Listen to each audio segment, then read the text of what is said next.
What is going on, guys? You're very welcome to another Degenerate Watch live stream. Thank you very much for joining me.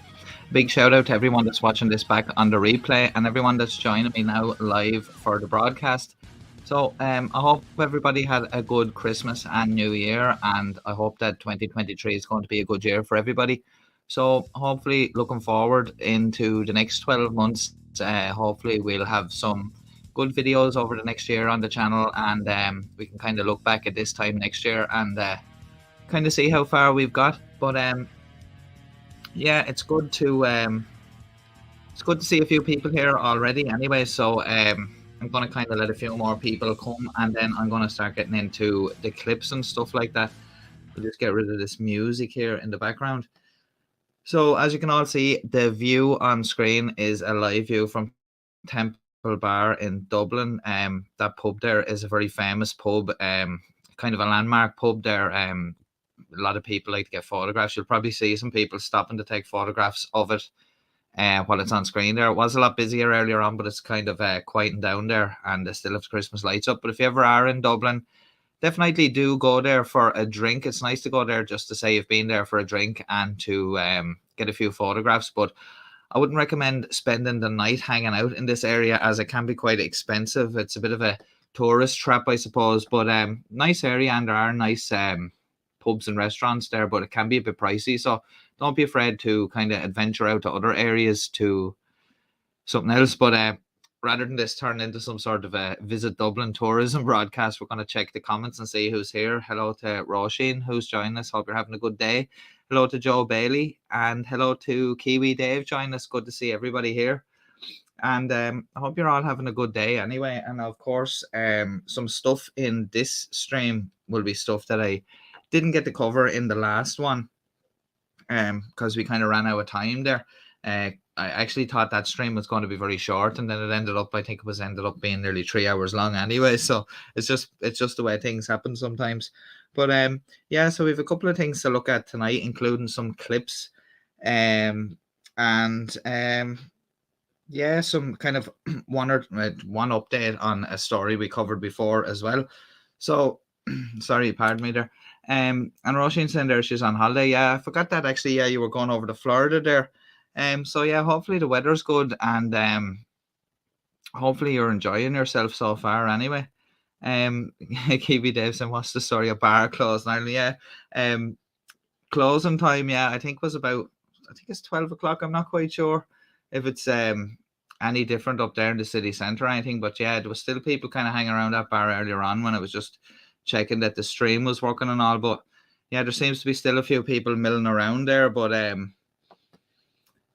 yeah, it was quite busy earlier on there. But yeah, that street, if we had been doing a stream, let's say even like Christmas Eve or even St. Stephen's Day or something like that, there would have been an awful lot of people on that street there that day, especially even St. Patrick's Day. That's an interesting one. That's very busy around then.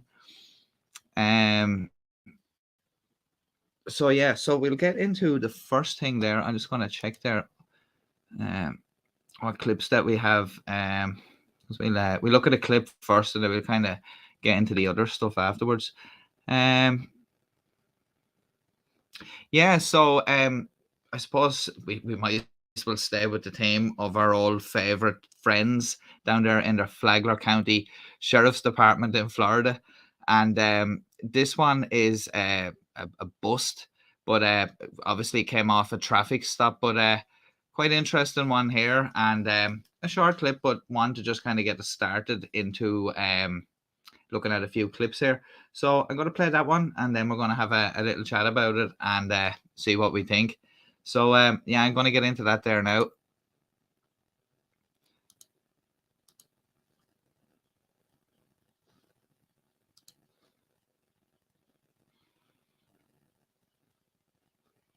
Do you have a medical marijuana card? When's the time you smoked in your vehicle? Okay, is there any weed left in the vehicle currently? Okay. So you want to tell me what this is?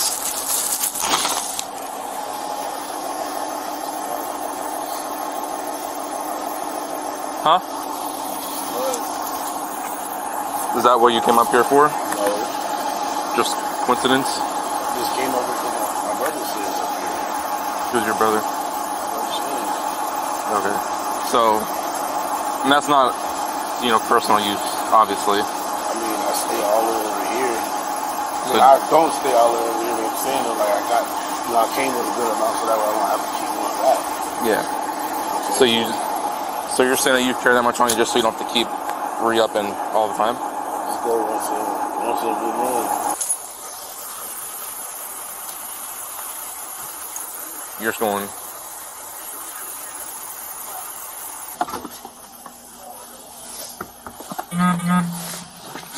I'm just letting you know now, straight up, you're gonna go to jail, obviously, for the weed.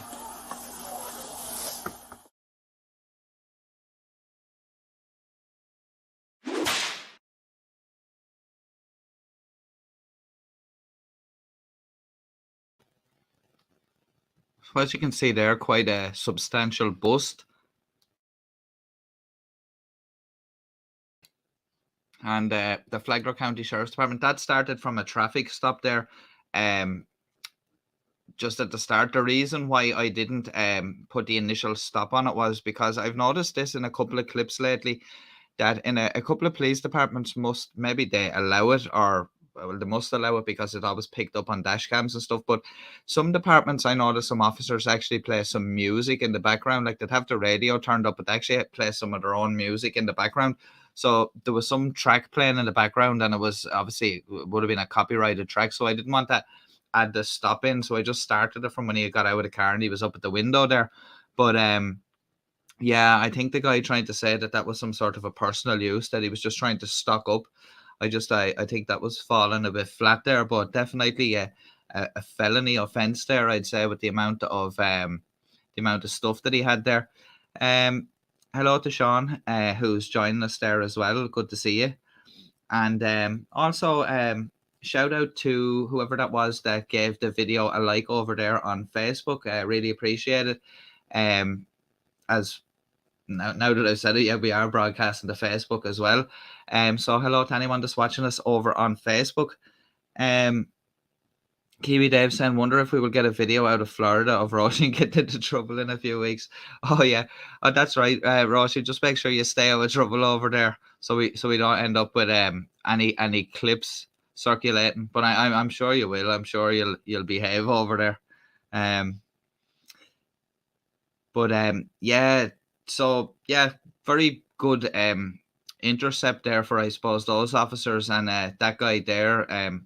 I don't know what his situation there, whether he was, some sort of like dealer, or whether he was just running the stuff around for someone. But yeah, so he's the one in cuffs, and yeah, so not good for him.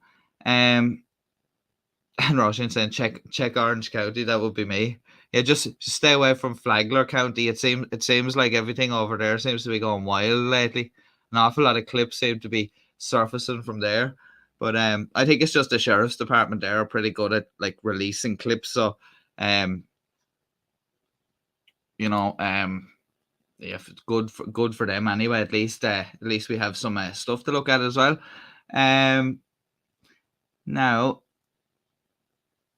I'll go into another clip here.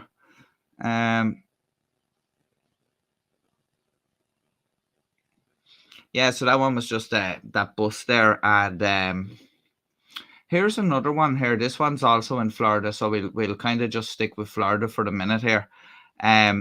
This one is also from Florida. It's basically shows the importance. This clip shows the importance. That's why I wanted to highlight it.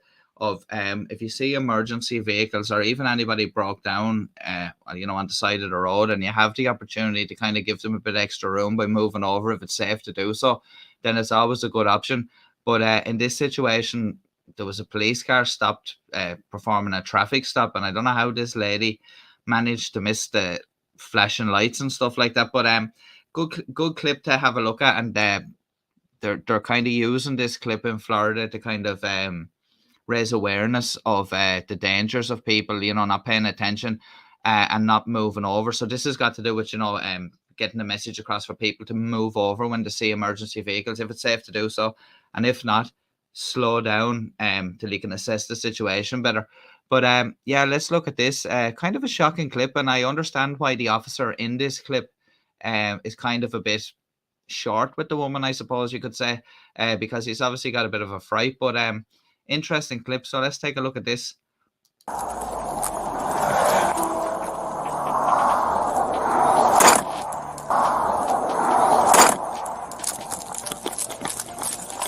I just had a white Mercedes hit my vehicle southbound on Del Mabry.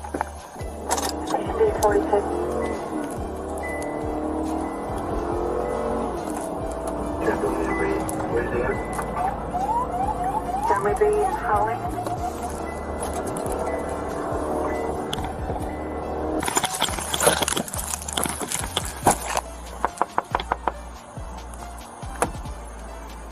Get out. I'm sorry. Step out. I'm stepping out. You realize you hit my truck, right? I'm so sorry. You hit it and then you kept going. I didn't know I hit it. You didn't hear that loud boom. I honestly. Yeah, it stopped. I'm 1025. Honestly, I thought. You almost hit me. I'm standing right in the road and you almost hit me. I'm so sorry. You're this close from hitting me. I thought I hit a rock or Really? something. You didn't see me standing right in the I road. hit a clump. You didn't see me standing right in the road. I did not. Yeah, you almost hit me. I'm standing with my door open and I'm up against my car. I am so No, don't sorry. touch me.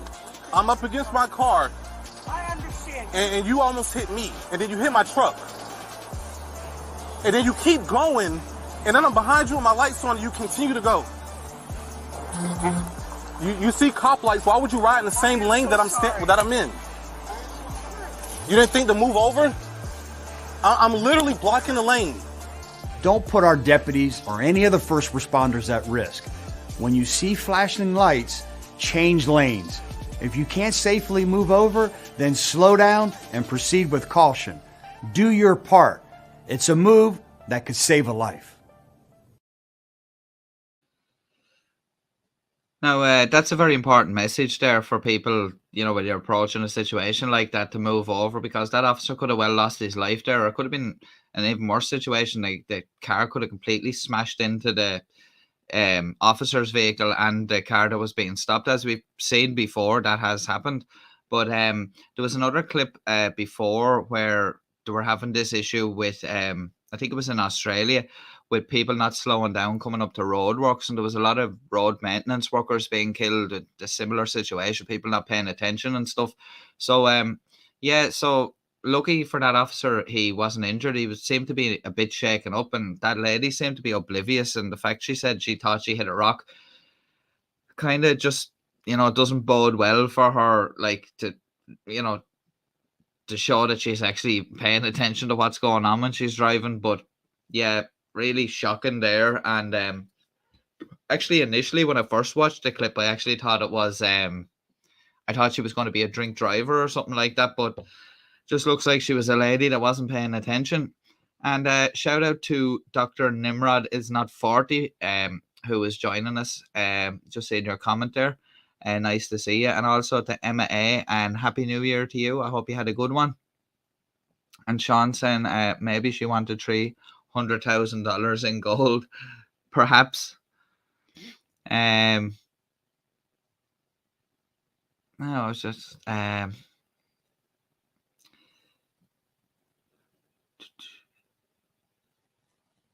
yeah. So I was just going down through the comments there.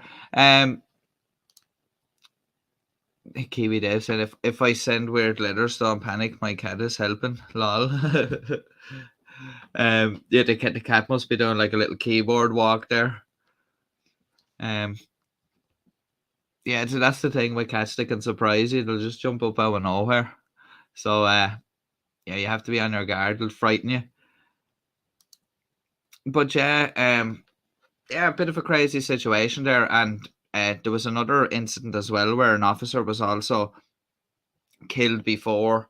I can't remember now off the top of my head what state it was, but there was an officer killed in a similar situation like that before, and they were trying to raise awareness in that state. about a similar issue. So it's not just confined to one place. It's probably going on everywhere. But yeah, so job's dangerous enough without people not paying attention, I suppose. Um, Sean said there was a famous girl named Jenna who demanded that much to pull over. Yeah, some of them are crazy, or they have those bills, where they're charging for their time. Where they say like, oh, for you know every couple of minutes that I'm here, I'm charging this much and all. But like these things are just frivolous. Like they're never going to actually, nobody's ever going to hand over cash to these people. But actually, just recently I was watching some of those clips of that show Parking Wars, um, and I just see a lot of people like are kind of crazy, like when it comes to like getting towed and stuff like that. But there was one guy in one of the clips, he was he was getting towed for something. I don't know if he had like loads of tickets or whatever, like, and he was on that list, where they have to like tow the car until he sorts it out. And like he was he was having none of it, so they eventually called the police. And when the police came, he started telling the police that he was a sovereign, and like the police were just like, no, no, no, no, the car's still getting towed. But yeah, I don't think he even was. I think he just thought, I'll just say that and see what happens. But because he didn't really push the issue, so, and he wasn't really going on like that from the start. I think he was just clutching at straws. But yeah, MA send a fee schedule. Yeah, that's right. Yeah, they just hand this oh, hey officer, just before we start this traffic stop, I'm just gonna hand you this paperwork, and they're handing them like a big wad of documents, and they're like, yes, my fee schedule and my definitions of what law I'm operating under here and stuff like that. But yeah, I just think it's mad the way some of those people can think they can just decide, oh, I'm gonna take plates off the car and I'm not gonna pull over and I'm gonna do this and that, and it'll be grand, like, but yeah, there are some of them that have little small wins, like in certain situations. Like there was an incident down in, I think it was down in the south of the United States somewhere. I don't know if it was like Louisiana, somewhere like that. But I remember there was some lady, and she was like, didn't get a dog license for a dog. I think it was like $20 or something like that. So she kept tying the court up with this all the time, with all this paperwork, like, and the court eventually got fed up with dealing with it, so they just dropped it over. It was over $20. So like to them, like there was so much more money being wasted fighting this woman over it or whatever. Like, so they basically dropped it, but then she thought she had got a win. So like that obviously just emboldens them a bit. But then, yeah, I suppose they have to draw a line somewhere. They can't keep throwing, taxpayers' money away of fighting these people over $20. But I suppose you could say it's just the principle of the thing and all, like, that they can't be seen to be getting away with it. And Kiwi Dave saying it has to be paid in gold and silver, as that's the only legal tender in the USA, apparently. That's, yeah, they're very specific about a lot of these things, about just when it comes to stuff like that, but also when it comes to like, the fact that they like know better than anybody else, in terms of like, no matter what the police are saying to them or what anybody's saying to them, like legal people or whatever, they just believe that they're right no matter what. So like there's just no talking to them, I suppose. But yeah, I think there's like the whole gold and silver thing probably is something, because any other forms of tender or payment, or like what would you say, like they're being controlled or by the government or something. You can hoard your gold and silver somewhere, like, but I don't know. But yeah, like they're just Joe Bailey saying the shame they all bring to all of us here. Yeah, but see, that's the thing. Like the majority of people would know that most people in the States like don't agree with like that sort of carry on. Like there is shocking numbers of people that like follow that sort of ideology, sovereign citizens, and in different forms or whatever, like, but like it's shocking that there's so many out there. Like it's not a thing where, like, I suppose they're not, like, there's so many different what would you say, like facets of it, where like they're going at different things like that. If I suppose there would be a real problem altogether if there was a united, one movement altogether, like, but it's kind of all over the place, but like still dangerous, like, because these people like don't like to stop for the police or to cooperate or anything like that. So yeah.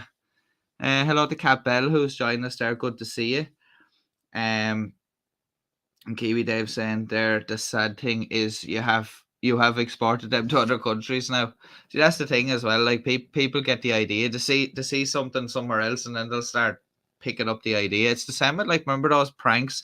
I don't really see a lot of those anymore. I think that's kind of died off a bit. But remember those pranks like a couple of years ago? There was all these prank videos everywhere, and like, one would start somewhere and then there'd be people in another country doing it, and you see this stuff spread. Like, it's just, I suppose, whatever's on the internet just seems to spread like that. But yeah, very very very mad people there, and very dangerous as well. And I have some videos coming up about that, and that's the whole premise of that series that I'm doing, is about, like, the dangers that they pose. Not so much the ones that are just getting stopped by the police for not having a tag, and like they're just arguing on the road till they eventually give in or arrested. These are kind of people that are more extreme, But just a thing there before I forget about it, because I meant to mention it in the last stream. That car ramming that we looked at, I think could have been back in October, maybe it was before that, in Cherry Orchard in Dublin. There was some more people arrested. I think it was another, like, teenager was arrested there recently in relation to that. But I don't know what like, I haven't really heard much more about what the situation is. The situation there in Cherry Orchard probably still, like, it's the guards there are probably still under pressure. But what I'm saying is that I don't know if these arrests, like, are going to have any effect on the general thing in the area, like. But one of the teenagers that was arrested, obviously these people weren't named or nothing like that because they're only juveniles, but one of the teenagers was told to stay out of a particular area in Dublin, and they broke their bail conditions or whatever. And when they were back before the judge again, like, they were warned that if they do that again, that they will be brought into custody. Like, they won't be, like, let back out on bail again or whatever. So and he was being warned. This was a couple of weeks before Christmas, so they were kind of warning him, like, like, you risk not being at home with your family for Christmas if you're going to continue doing this. So maybe that may have had some effect. But I don't know, in the long run, if they just end up getting a slap on the wrist for it, like, it's not going to be a real deterrent. But of course, that's only one group of people. There's obviously others out there doing similar things as well.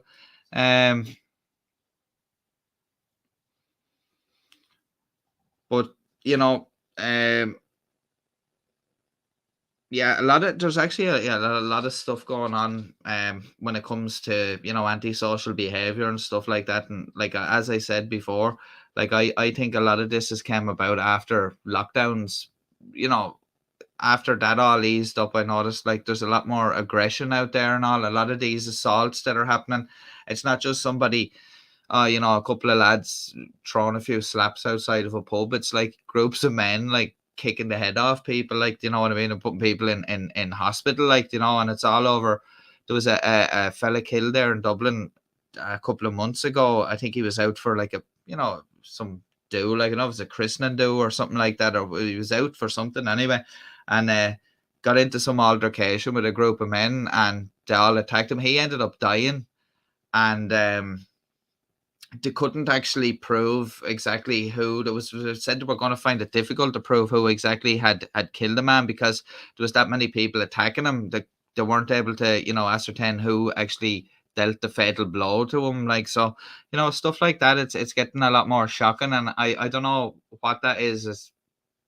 I really don't know. It just seems like there was some sort of a change, and now that people are back out and free again, I suppose, like, they're just, like, going mad, like, but yeah, it's a bit shocking, like, and not good. But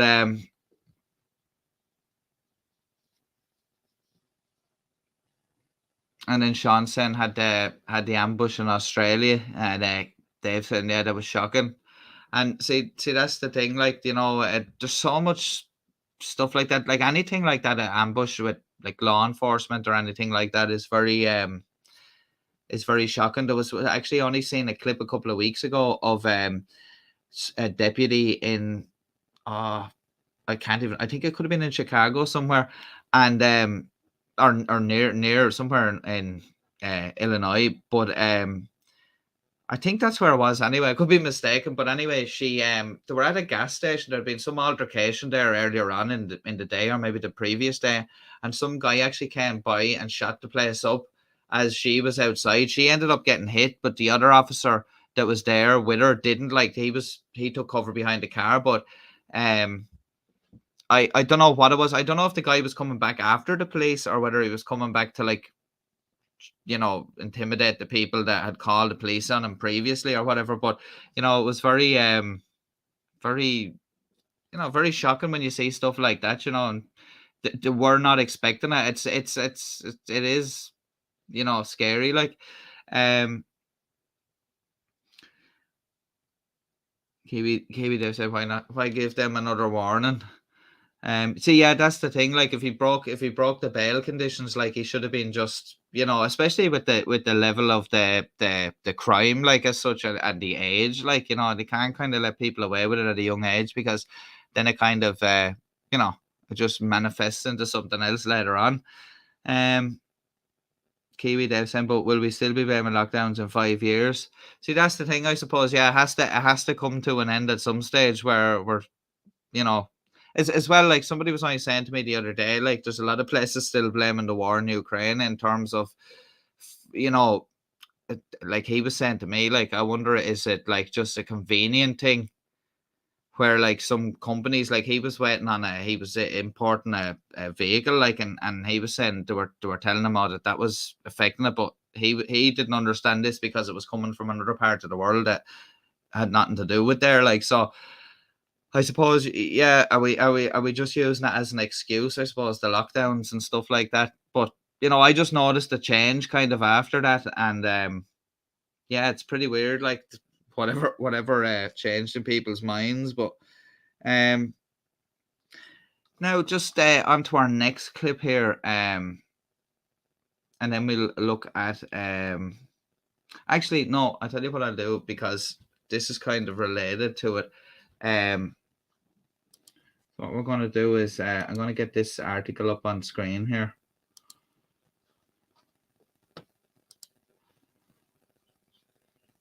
This is just the level of kind of this stupidity that's that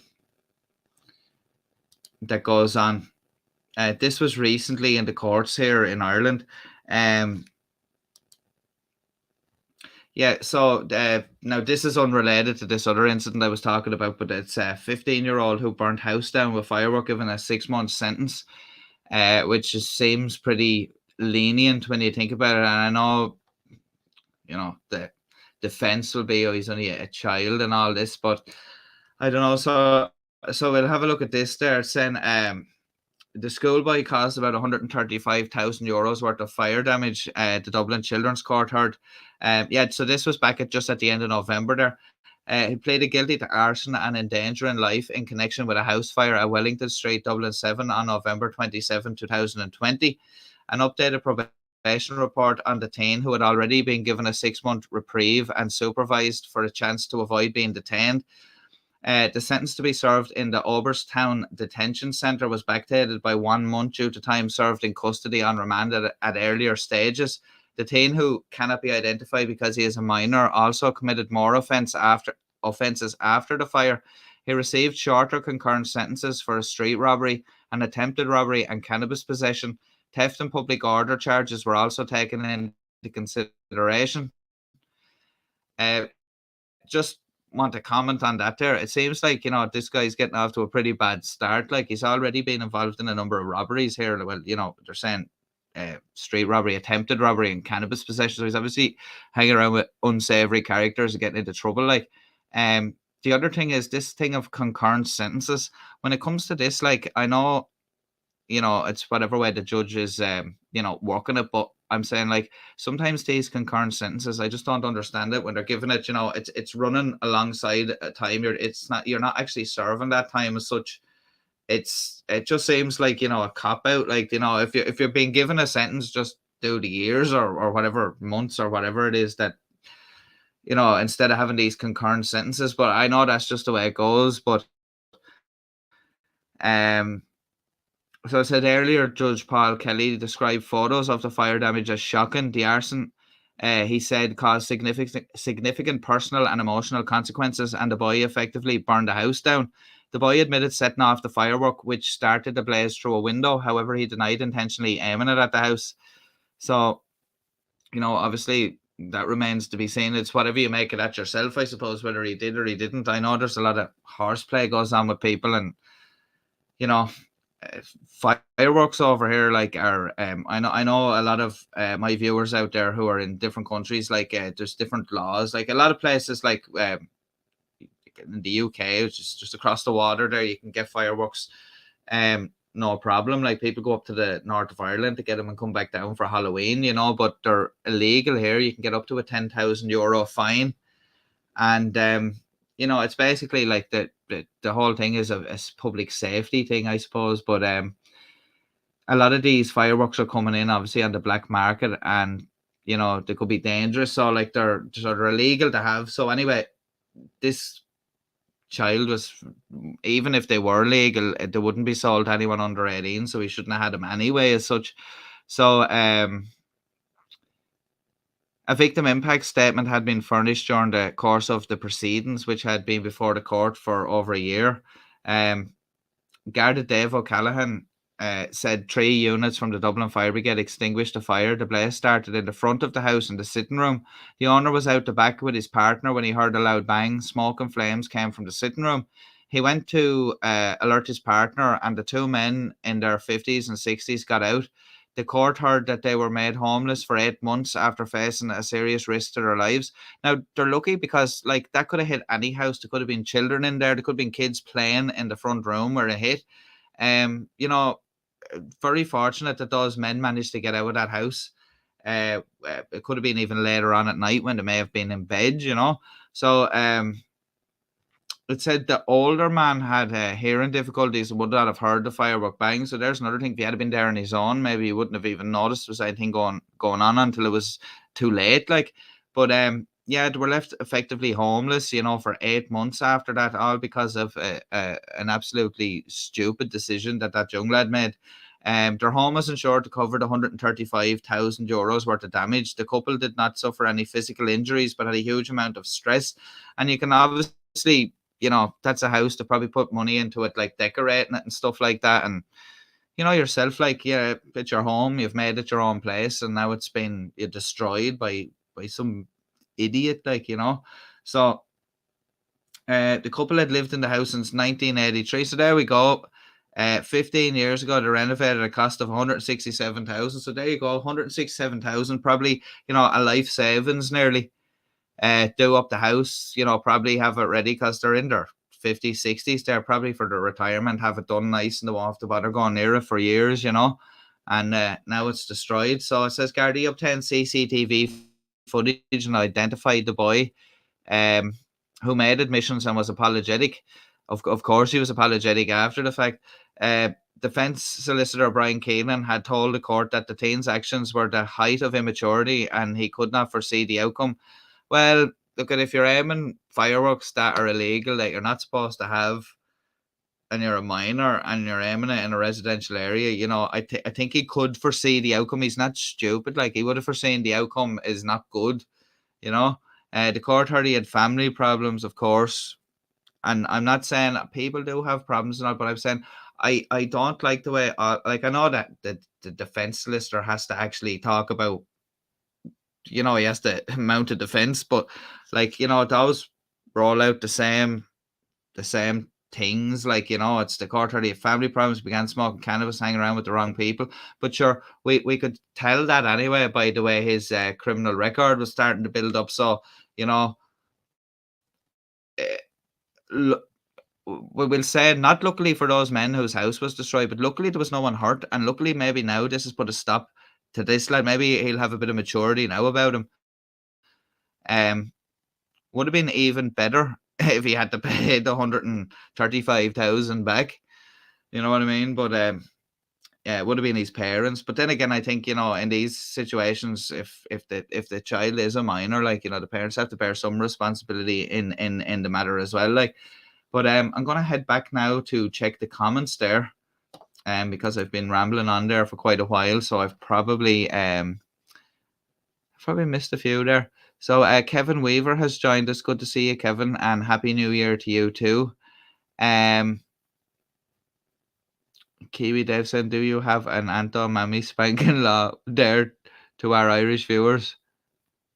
Oh, and Anto, I thought because sometimes to call people called Anthony Anto, especially in as a nickname, or whatever. So I thought it was Auntie Mammy spanking law there to our Irish viewers. Yeah, well, they should actually. That's what they need. They need a few wooden spoons and a few mothers in court. They might sort some of them out.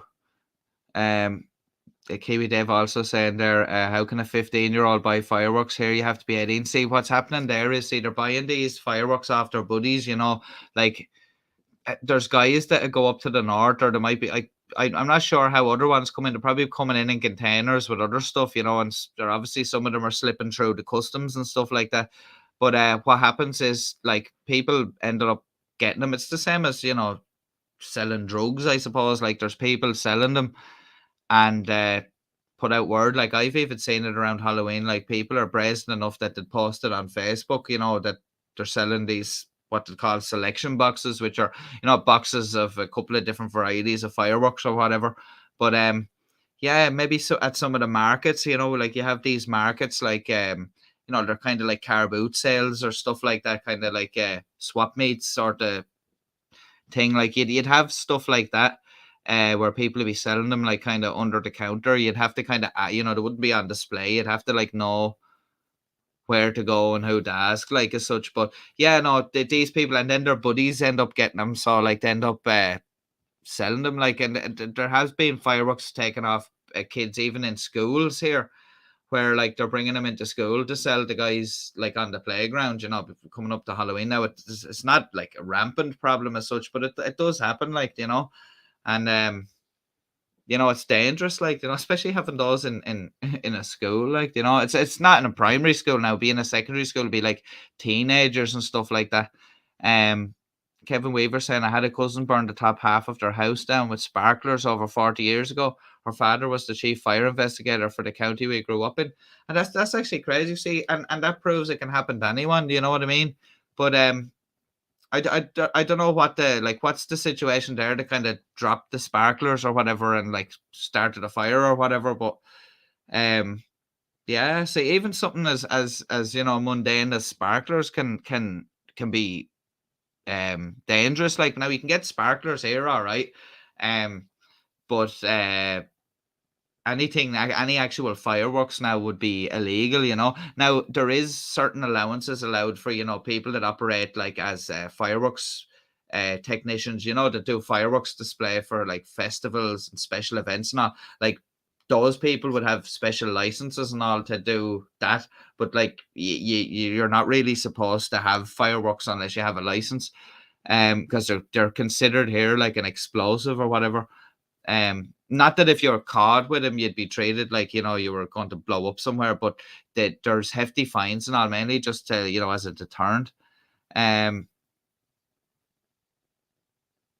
Kiwi Dave saying, if you hadn't aimed at the house, how would you be able to burn it down? Like, I'm just saying, in my opinion, I'd say they were up to no good, and they were, like, probably going to fire it at the window. Probably, I'll give him this. He probably didn't foresee that he was going to burn the place down. Probably thought it was going to hit the window, bang, and scare the people in the house. But yeah, went horribly wrong.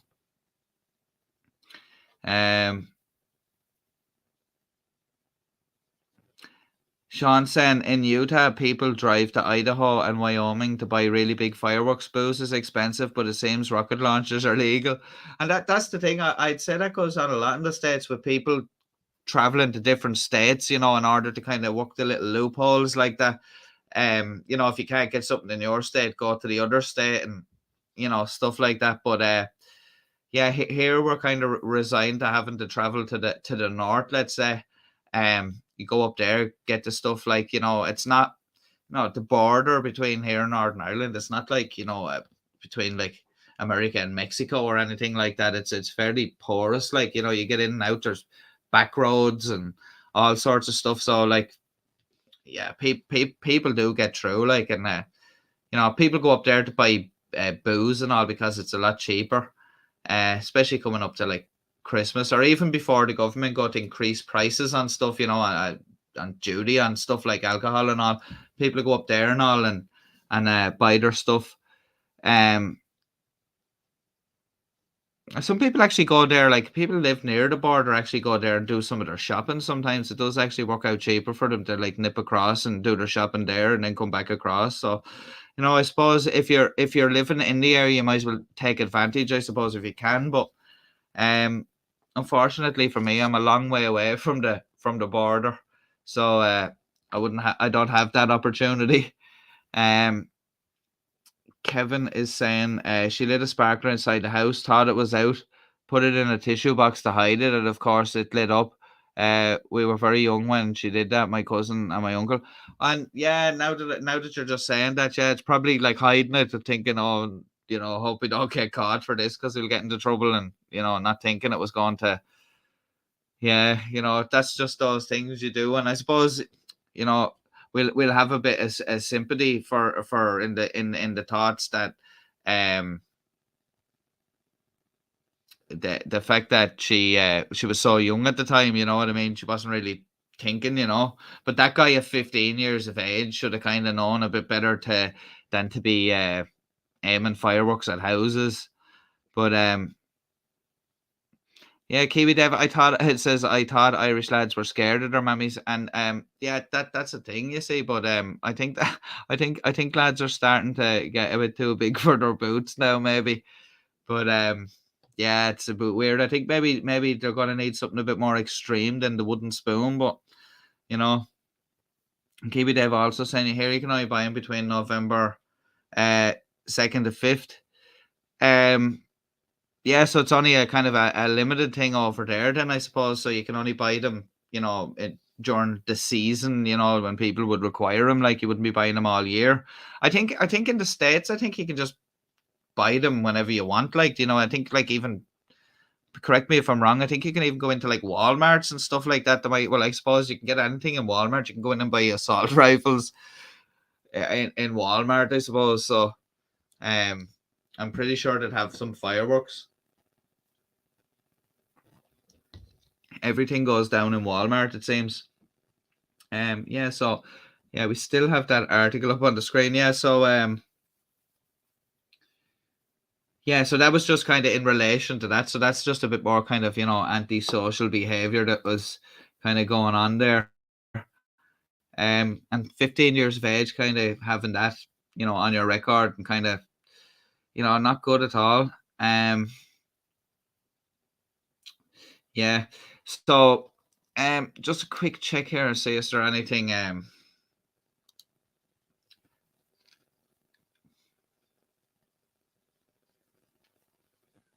Yeah, and I was just having a look there to see if there's anything crazy there on the news here for Ireland. Nothing right now there.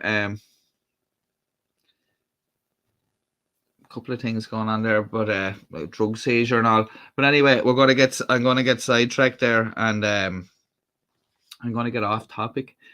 So I'm just gonna remove that there. Now, so and Roisin said there, saying there depends on what state. Yeah, so I suppose, yeah, all the states probably have their own different regulations for fireworks and stuff like that. They're saying Walmart where you could pick up 500 of anything cheap. This thing, buy in bulk and save. But yeah, like so. Another thing that I've seen there recently, and I just gonna mention this as well, is that uh, me and a friend of mine were out walking in Dublin one day. This was about uh, maybe about 6 months ago, and I remember seeing this guy going by in a car. Like he noticed it first, and he was inhaling a balloon as he was driving. And I kind of wasn't really thinking about what that was like. But a friend was saying it's that laughing gas. They're all it's a lot of people that inhaling this gas out of these nitrous canisters. And it's kind of a craze now among some of the teenagers and all. And I just wanted to reference this article. Um, I just wanted to reference this article here that's saying that laughing gas abuse is leading to neurological damage. So this was quite a shocking uh, revelation there. It's saying a neurology specialist in the Mater Hospital in Dublin has warned of an increase in the number of patients suffering severe nerve damage after inhaling nitrous oxide gas. Nitrous oxide, often referred to as laughing gas, is growing in popularity as a recreational drug. Inhaling it causes a quick rush and feelings of euphoria lasting up to 30 seconds. The gas has a number of industrial and medical uses. While it's illegal to sell it to children or sell it for human consumption, it's easily obtained online. Dr. Esther Mackin, a neurology specialist registrar at the Mater Hospital, said she has treated 6 people for damage caused by gas in the past 12 weeks. She said that the gas causes a range of sensory issues in patients who have presented, including a numbness in their hands, feet, and extremities, major issues with balance, problems with their heart rate, and mental health issues. In severe cases, patients lose their balance and require assistance standing upright or walking. The gas deactivates vitamin B12 in the body, which helps control the brain and the central nervous system. Inhaling it can cause irreversible health problems. So this is a really dangerous thing to be doing, and the teenagers that are doing it obviously aren't thinking about the consequences of this. It's just a cheap thing to get a buzz off of. And a guy was saying in a post there that I read, saying that he used to see these canisters. I'm just going to go back up there. You'll see the little canisters there on screen, in that image on the screen there. They were saying that those canisters he was seeing lying around the place. Now he thought they were like little mini gas canisters, for people like that were doing if your tire went flat on your bicycle, you could pump it up on the go. They have those little CO2 cartridges or whatever. He thought they were something like that, and he was seeing them lying around all over the place. And he thought, oh, it's really nice to see that many people are cycling, that there's so many of those lying around. But pity they wouldn't throw them in the bin, and it was only that couple of weeks after when he mentioned it to someone that told him, no, that's teenagers, inhaling the gas. Like he said, he felt so naive, for thinking, I was thinking a good thing, that a lot of people are getting into cycling now, but no, it was quite the opposite. Yeah, so like a lot of teenagers doing this. Now that's what that guy was doing in the car that day. He was filling the balloon with the gas and then he was inhaling it that way. But he was doing that when he was driving, so I don't know how safe that is, but so they were saying that that doctor was saying that Ireland should follow the Netherlands lead and restrict the use of nitrous oxide. She said that from the 1st of January 2023, Dutch authorities are banning the use of nitrous oxide outside the medical and catering industry.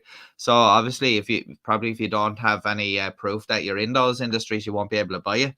So that's a good step to stamp out this sort of thing.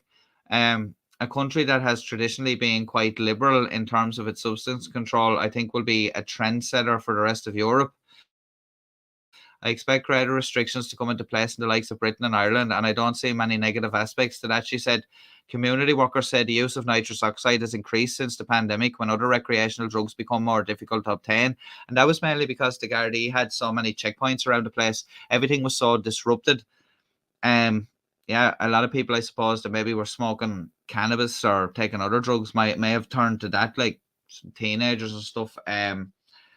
Because it was easily available and cheap. This guy here in this photograph is Sinn Féin, which is political party here in Ireland. He's TD, which would be, like a member of the Dáil. Mark Ward, who was a former addiction counsellor, says nitrous oxide has become popular among people anywhere from the age of 12 up, which is quite shocking. And those cans that he's showing you there are like these massive bulk cans. So you can imagine, the little small canisters are doing enough damage, but like when people are getting their hands on canisters this size, it's crazy like what damage can be done. So he was saying several discarded canisters could be seen in a green area close to his constituency office in Clondalkin in Dublin. When it first came out, we used to see small single-use canisters known as silver bullets discarded around the place, but there have been these have been replaced by large canisters which have super doses. Those large canisters are being sold on the street for €40 each. So, it's probably a lucrative little trade for these people that are probably kind of buying these online and then selling them on. He said the widespread use resulting in antisocial behaviour, litter and damage to people's health. He said legislation should be introduced to prevent people buying the canisters on the internet for non-industrial use or from unscrupulous dealers. He said young people were experimenting with the gas, which can lead to further drug use later on. He said they don't know what they're experimenting with. A young person taking these things is basically playing Russian roulette because they don't know the effect the gas is going to have on them till they take it. So, and that's pretty true. Like they're kind of taking their own health in their hands there with that sort of thing. And it's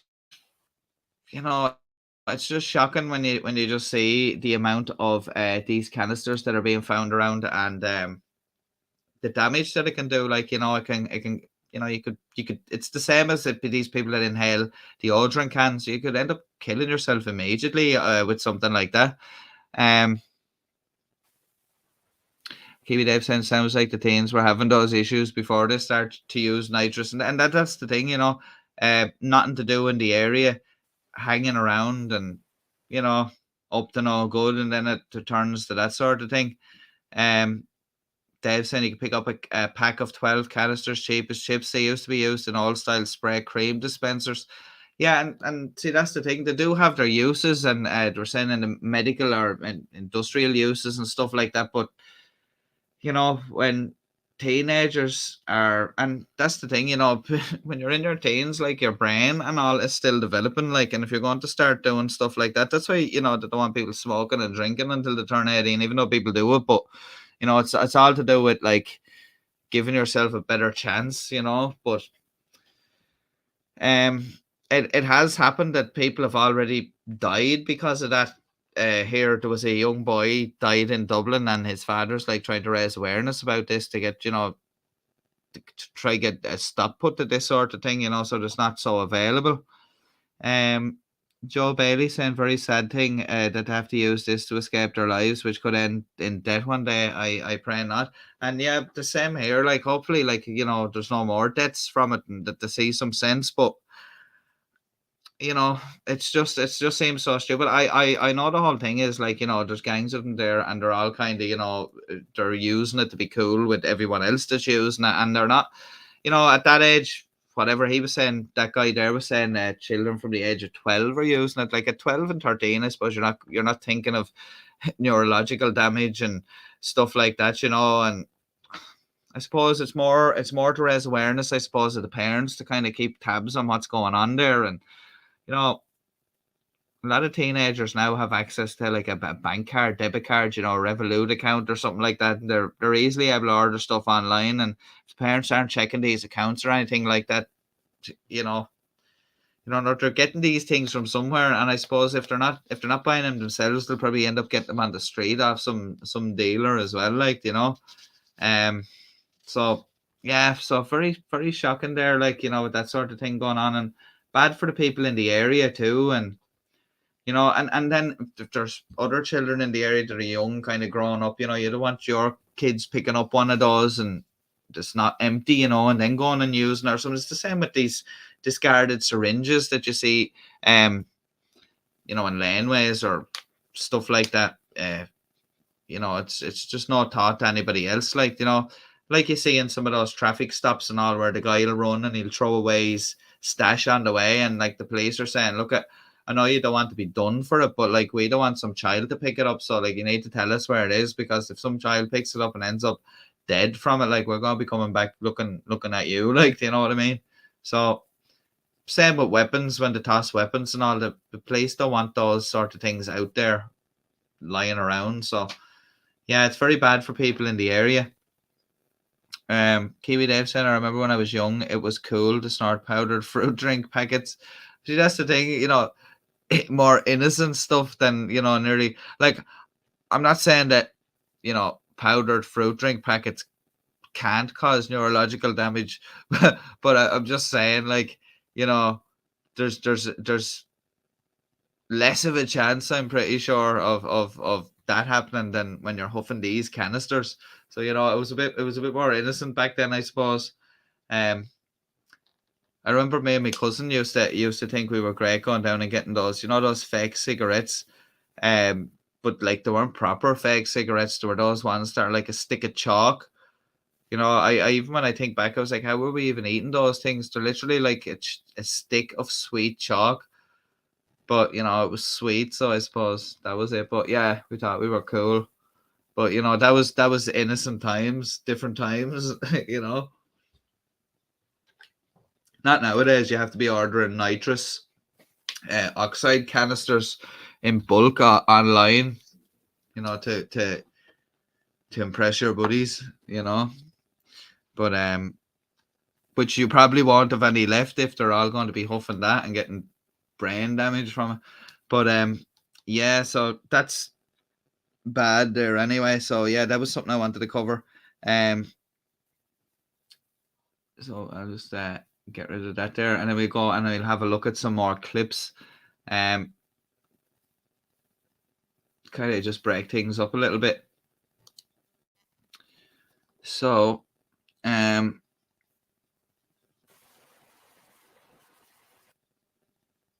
Dave said they're pure sugar. I'm sure you can see that issue. Yeah, the candy ones, those white, they're literally like a stick of chalk, but they're really skinny, like, you know. I don't know, there was some name on them, you know. Let's see if I can get.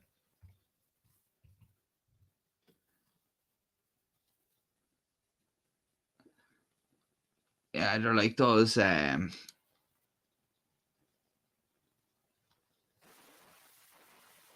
don't. Yeah, no, I was expecting to see like one of the brands or something like that, but no, it's like you can still buy them on Amazon here. I see.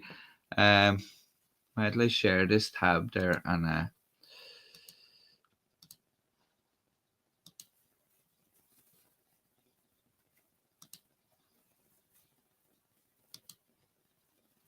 yeah, you can still buy them. They're just over there, you know. Well, it wasn't that particular brand. They weren't a particular brand I was smoking, but those ones, they're very similar, you know. But I don't know, they look like pipe cleaners, to be quite honest with you. It's like pipe cleaners made out of chalk.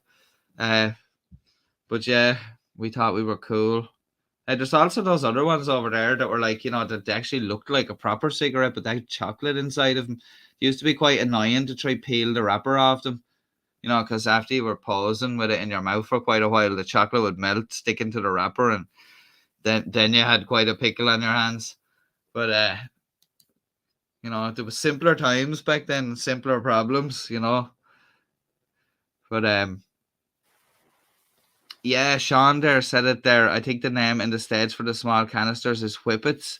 Yeah, I think it's something like that, isn't it? Yeah, Whippets or something. Yeah, that's I did, I suppose we could call the people that are using them whippets, because it just seems silly to be doing that to yourself, like. But I don't know. You'd nearly actually prefer they were smoking, because you know, smoking, like, you know, it's not an instant death thing like that can happen with those, you know. You nearly prefer. See, that's the thing. Now it's got to that stage where the kids are so advanced now, they're getting into chemicals, you know. It's not good enough with just smoking a few cigarettes. You have to be getting these bullets and yeah, crazy, like.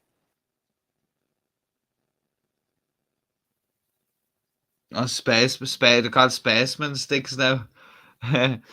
It's crazy though, like how much stuff has changed from years ago. Like even when I was younger, even the stuff that's about like with like I see loads of kids going around now drinking cans of Monster all the time, and like when I was a kid, like we would be allowed to have stuff like that, because it was too like sugary, or the ones that have those extra things in it, like the extra caffeine or stuff like that, or people going around with Red Bulls and all. Like we wouldn't have been let have them because I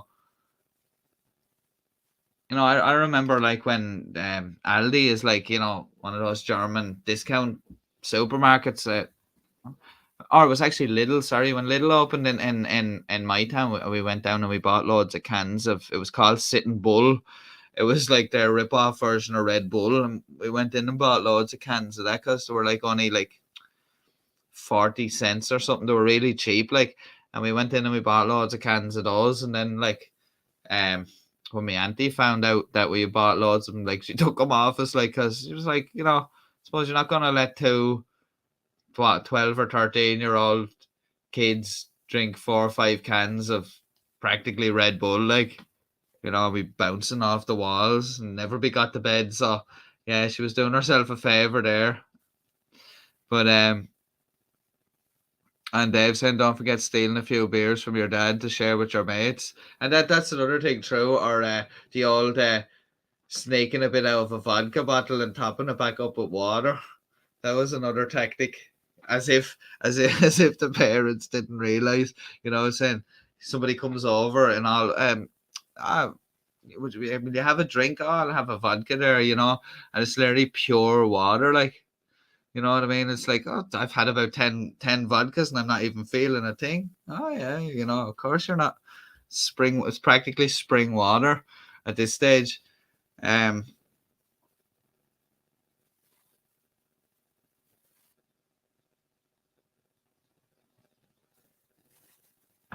Yeah, when I when I was little, I don't think they would have been around. Um, yeah, no, I kind of I suppose like when my parents would tell me stuff that went on like years ago, and as bad as I think things, you might have things hard when you were growing up or anything, like I often seem to say that when you look back through what went on, you know I have it whatever way I have it. My parents had it a bit harder than I had, and their parents had it harder. But it seems like I know that's the case a lot of the time where the generation before had it harder, so the generation after can have things a little bit easier. But when I look back at some of the stuff that they said that they had to do back then, and I'm not talking about well, back in my day we had to walk 30 miles to school, none of that. But I mean, you know people having to leave school, when they were like 13 and 14 to go out and actually work. And it wasn't to work, paper round. It was to go out and work in factories with men. Like, you know what I mean? It was crazy. Like, and people just had to do it because if you were in a house where, parents got sick and they couldn't work, sure, families were a lot bigger back then as well. Like back in like, the 50s and 60s here in Ireland, people were having more kids, bigger families.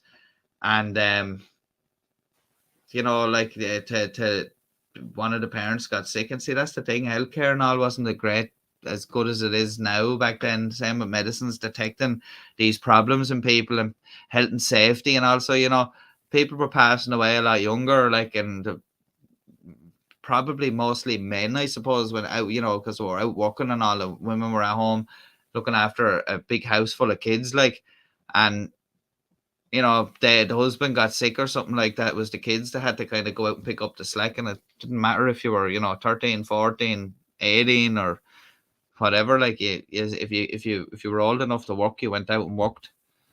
And I suppose like maybe that's why things have degenerated into the state that they're in these days, because people have it so easy. They don't appreciate, that's why these kids are out huffing these canisters and rallying cars and throwing fireworks at houses, because they do not appreciate what they have, how easy they have it compared to their parents or their grandparents or whatever. So I suppose back then parents didn't dare do something like that because, you know, it was a whole thing of you didn't want to shame your family and all. You didn't want to be seen as that person, you know. So that's all gone out the window now. People don't care, like, you know what I mean? People, it's crazy, like, you know, but I suppose that's the world we're living in. But Sean saying there in Utah, the LDS will not drink coffee but inhale Red Bull and Monster. Yeah, that's one way to keep you going anyway. Yeah, I think I'd prefer the coffee. I think the body would prefer the coffee maybe. Uh, it might be slightly shocked after the Red Bull and Monster. But see, that's the thing. Some people might as well inhale the Red Bull if they drink that much of it or something. Like, I worked with a girl before and she used to drink a savage amount of Red Bull, and you know, like, obviously it's none of my business and all, but you often think to yourself, well, why? I don't mind, like, people drinking, you know, stuff in moderation and all, but if you're constantly out there just drinking that all the time, it can't be good for you, like, you know. And I've just been called a boomer. I'm sorry, Dave. Yeah, I'm like an old man on a porch here ranting about them youths, them teenagers up to no good. Yeah, and I've gotten so sidetracked here, it's unbelievable. But yeah, we're gonna try get back on track there. I'll try to get back on track there now. Get rid of these candy cigarettes that I had up there. Now, what do we move on to next? Right, yeah. So I keep saying we're going to look at another clip, and then I don't. So let's get into another clip here. So this one, yeah. So this one is this one's audio, right? But it's interesting audio.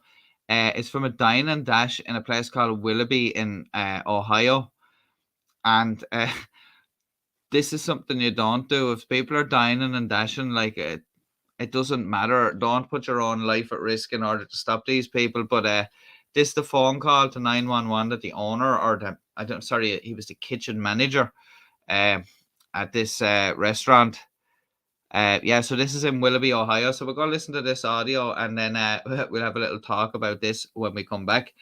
And if any comments come in the meantime, I'll get back to them when we come back after this clip. 911, where's your emergency? Willoughby Buffalo Wild Wings. I have a person trying to dine and dash on me, and they're currently hitting one of my employees. Okay, and what do they look like? They're in a white BMW. Buffalo Wild Wings, 36455 Euclid Avenue. They're sending. Yep, they're trying to leave. It's a 328i BMW, white. My employee is currently on their car. They're driving recklessly. My employee's in danger. Okay, tell your employee to get off the vehicle and just get walk off away. the car, Kayla! She can't. They're driving fast as fuck. The vehicle, and the vehicle's still driving away recklessly. I advise to get off the vehicle, but the employee's still on the vehicle. Do you have a plate of the vehicle? They don't. They have temporary tags. They're currently in my parking lot. They're about to speed off. Okay. Again, is your employee off now? She's trying to. My other employee's trying to get her off. Get Guys, the employee stop! off, and tell me which way the vehicle leaves. Guys, get off the car! They're speeding off towards Target, heading towards Psalm Center. But are they in the parking lot going towards They're Byler, still in the parking lot. They're moving towards Target right now from Buffalo Wild Wings, heading westward. Towards Bidler. Yes. Okay, and again, it's a white BMW. Is your employee off the vehicle? They're currently getting off the vehicle. Get off the vehicle! Towards Bidler through the parking They're still in the parking lot. Okay, again, get your employee off the vehicle. Get off the vehicle, guys! Officers are asking you to get off the vehicle! What's your name? My name is Nicholas Lowry. I am the kitchen manager for the store. And a phone number I can reach you back at, Nicholas? That's my cell phone there. That's fine. Is the vehicle still in the parking lot? It's right in front of the nail and nailing the Party City. So it's in front of Party City? Yeah, they're getting out of Hey, ladies, cops coming right now. You're trying to steal. My police are on the way. Is the vehicle stopped in front of Party City, and is it close to It was Party stopped. City? It's moving towards PetSmart. All right, so it's going the other way? Yeah, it's going towards PetSmart, BJ's, and Giant Eagle. My employee just fell off of it. My other employee's still on top of it. Christian, go back inside. Christian, you okay? Go back inside, sir.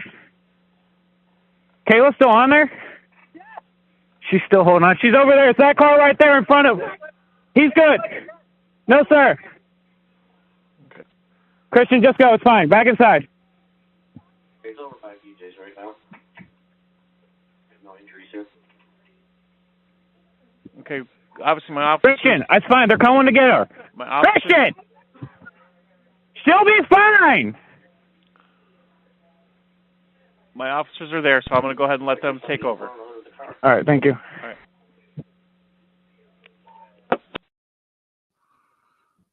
Yeah, so what do we learn there? You definitely do not mess with Kayla at Buffalo Wild Wings there in Willoughby in Ohio. So, yeah, a bit crazy there. I wouldn't condone putting her life at risk by getting up on the bonnet of the car, but she really is a dedicated employee to that store. She was not letting them get away. And even with the kitchen manager shouting at her to get off the car, she was dogged in her attempt to prevent them from leaving. And yeah, Willoughby Police Department would have dealt with that fairly swiftly, but luckily nobody was injured in that incident there. While the clip was playing, one thing I just thought of there was when I'm going through clips and all like that, I do come across a lot of interesting places, you know, interesting place names and stuff like that, especially in the United States. And some quite surprising, like that one. I've never heard of that place before until I seen that clip, you know. But yeah, and only a while ago I found out that there was I don't know if it's in Ohio or somewhere like that, but there's a Dublin there's a Dublin in United States. Well, there's a couple other places as well with similar names, but it's interesting. Especially some of the places with unusual names as well. So it's quite interesting to kind of, you know, when you're kind of going around to see different places. Yeah, so just gonna get something else up there while I'm getting another clip ready. So we'll just get another view up so we're not looking just at a thumbnail there.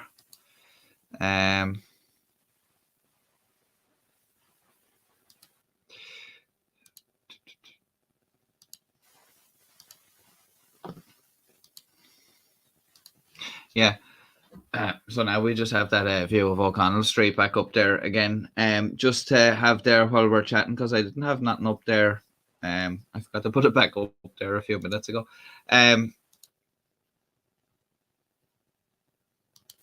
Yeah. So yeah, now I'm having a bit of a choo-choo moment there, Dave. Hello to Dragonfly too. Nice to see you. Yeah, I see Dave's already said it. Where's the train station? And then Dave also says, I thought Dine and Dashers in the US were free game with a shotgun. Yeah, well, I think if Buffalo Bill or I think it was Buffalo Wild Wings, if the owner, I'd say it sound like a kind of a man that wouldn't take that lightly. But yeah, yeah, like she would. Yeah, that's a real danger there for her. Like, luckily she didn't get tossed off the bonnet. But yeah, it's really weird. Like, I don't understand why she would have done that. But like, I suppose it could have been one of those things where she stood in front of the car and then kind of ended up, you know, unwillingly as a bonnet ornament. But yeah, so we're going to move on to another clip here now. And Yeah, so we're going to go to the UK for this one, and this one is a clip of some carjackers getting busted. I think this is by the West Midlands Police. Yeah, no, it is. Yeah, West Midlands Police. This one is, and yeah, so this is a good result for the police here, getting these guys bagged up, and very surprising. Now, I just want to mention that it's 3 a.m. here, and there's still a few people milling around there in Dublin. A lad on his scooter and all there, but it's quite a kind of a damp night. It's not actually raining tonight, but quite damp. It had been a bit windy, so not a great night to be out there. I kind of feel sorry for a lot of the homeless people that are out now tonight in Dublin, especially in the winter. Like you feel, you kind of, your heart goes out to them even more when the kind of extreme weather comes. Just outside the GPO there, usually in the evening, maybe about just after 4 o'clock sometimes, there does be kind of groups set up that's kind of help the homeless set up a kind of a table there and hand out food. People in the community would make food during the day and then bring it to the centre, and then it'd be distributed to people. They don't ask questions, for people. Like, you just come up to the table and you take your food and you head on your way or whatever, because not everyone that would be getting the food there would be necessarily homeless, as such. There'd be people there that would be, maybe just struggling a bit, finding it hard or whatever, so they don't really judge people or nothing like that. But it's just kind of shocking to see, especially this day and age and all that, with people queuing up for food like that and all. But shocking thing about it is the numbers seem to be increasing, because when you see it here in the afternoon, sometimes if you look at it, you see the queues. Sometimes even a friend of mine that lives in Dublin saying that he's noticed that the lines are getting bigger at these stands and all, so it's not very good, especially now it's mainly because of the price of everything. So I was just thinking about that earlier on. Yeah, it is very tough, but and not only with the weather, it's dangerous being out on the streets like that and all. There's it's not nice to be out, late like that, and in the areas where they're having to hunker down as well. Yeah. So yeah, no, I was looking at that there, just reminded me of that. I just decided to mention it there, but yeah. So we'll go into this clip here of the carjackers. And this is in the United Kingdom, and this is the West Midlands Police.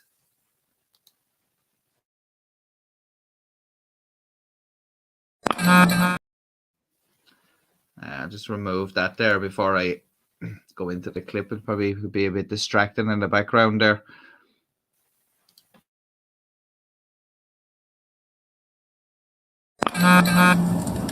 Into old motorway, stand by. We're going to try and box it here. Why? Turn off the engine now. Turn off the engine. Taser officer. First line, the entrance to the park comfortably.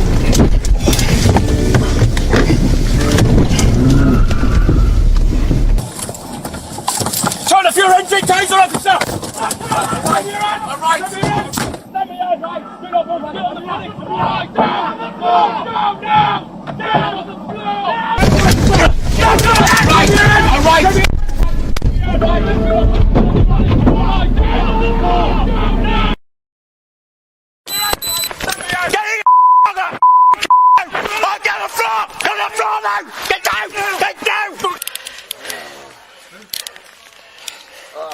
You're under arrest on suspicion of robbery, my friend.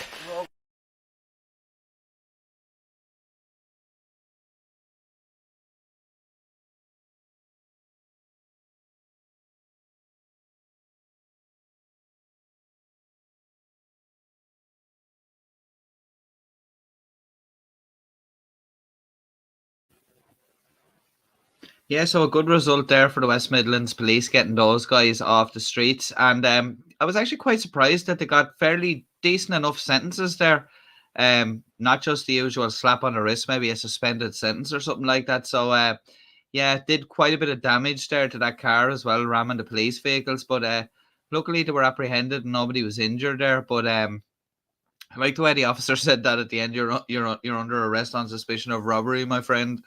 You know, very polite, even though they had just tried to potentially ram you and injure you. But yeah, yeah, still keeping that. It was like that clip that we seen a while ago where the police helicopter in England had been chasing those guys around, and then they were like, "Oh yeah," like when they detained the guys, they were like, "Oh, that's great result, guys. Yeah, we're off for a cup of tea now." So it's just a really typical British thing, like, you know.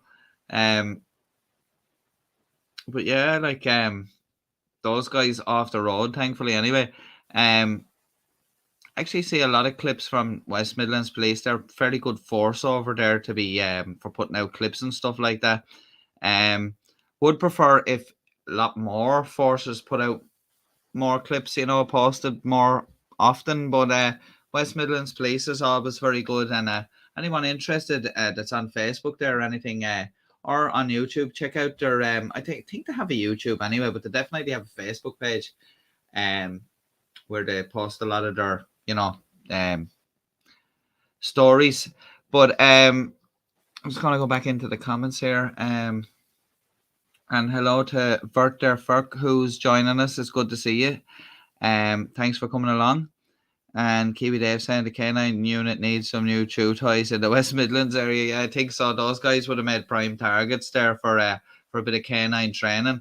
I thought your man that got onto the bonnet of that car, I thought he was actually going to slip off it when I first seen the clip, you know, when he was trying to get down, because he was just standing there.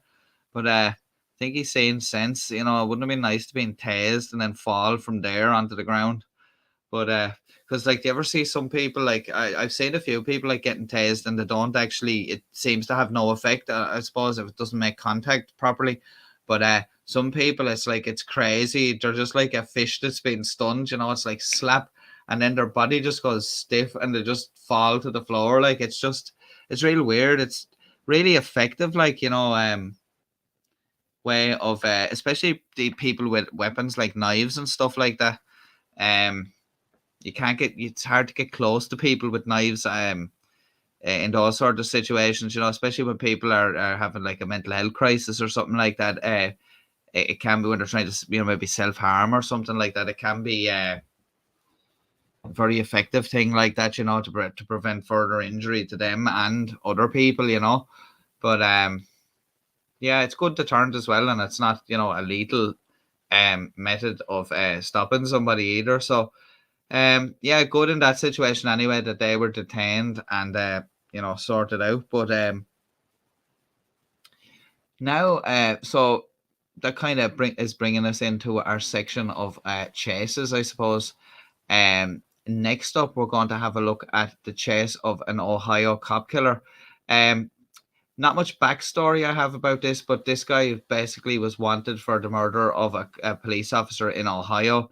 Car was obviously seen and a chase ensued, but just decided I'd throw this up a little short clip of just a bit of the chase leading to the arrest.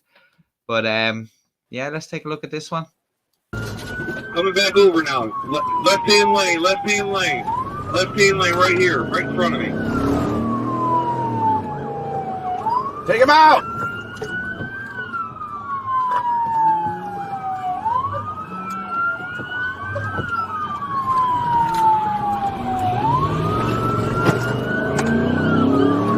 Calgary Road is shut down.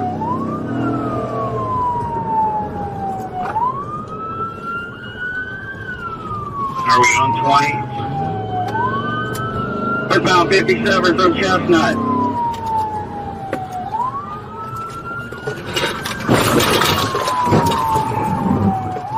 I'm running to do parallel on 83.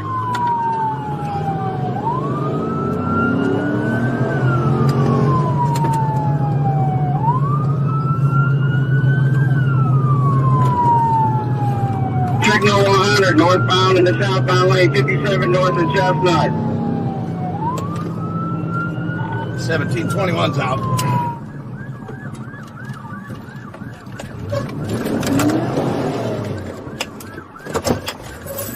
$39. 57 just north of Chestnut.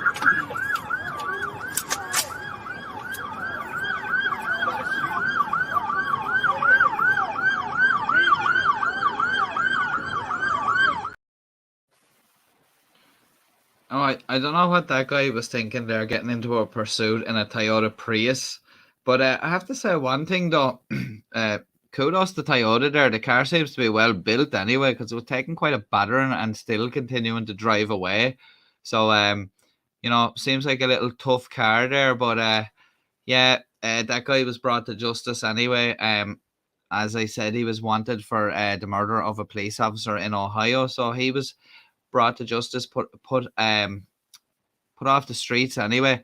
But luckily in that situation, nobody was injured. There was one point there, if you've seen, where you could cross to the other side of the carriageway. The police were set up there. I don't know if they were trying to maybe do a spike strip or something like that, but easily they could have been taken over by that guy when he cut across there that time. So yeah. So that could have been quite dangerous there. I just Berta Fruckas asked there how's the zoo sponsor going, and I just when he mentioned, just when that was mentioned there, I went to, and I actually just after seeing there just a shout out to Chuck Miller. That's who liked the video on Facebook. I couldn't see here on the panel that I'm looking at. I was just when I went to the phone, I could see it there. So thanks for dropping a like on the video there. So just in relation to the wolves, as I was saying, like I don't have much information on what's going on in Dublin Zoo, but I have just bear with me for a second there.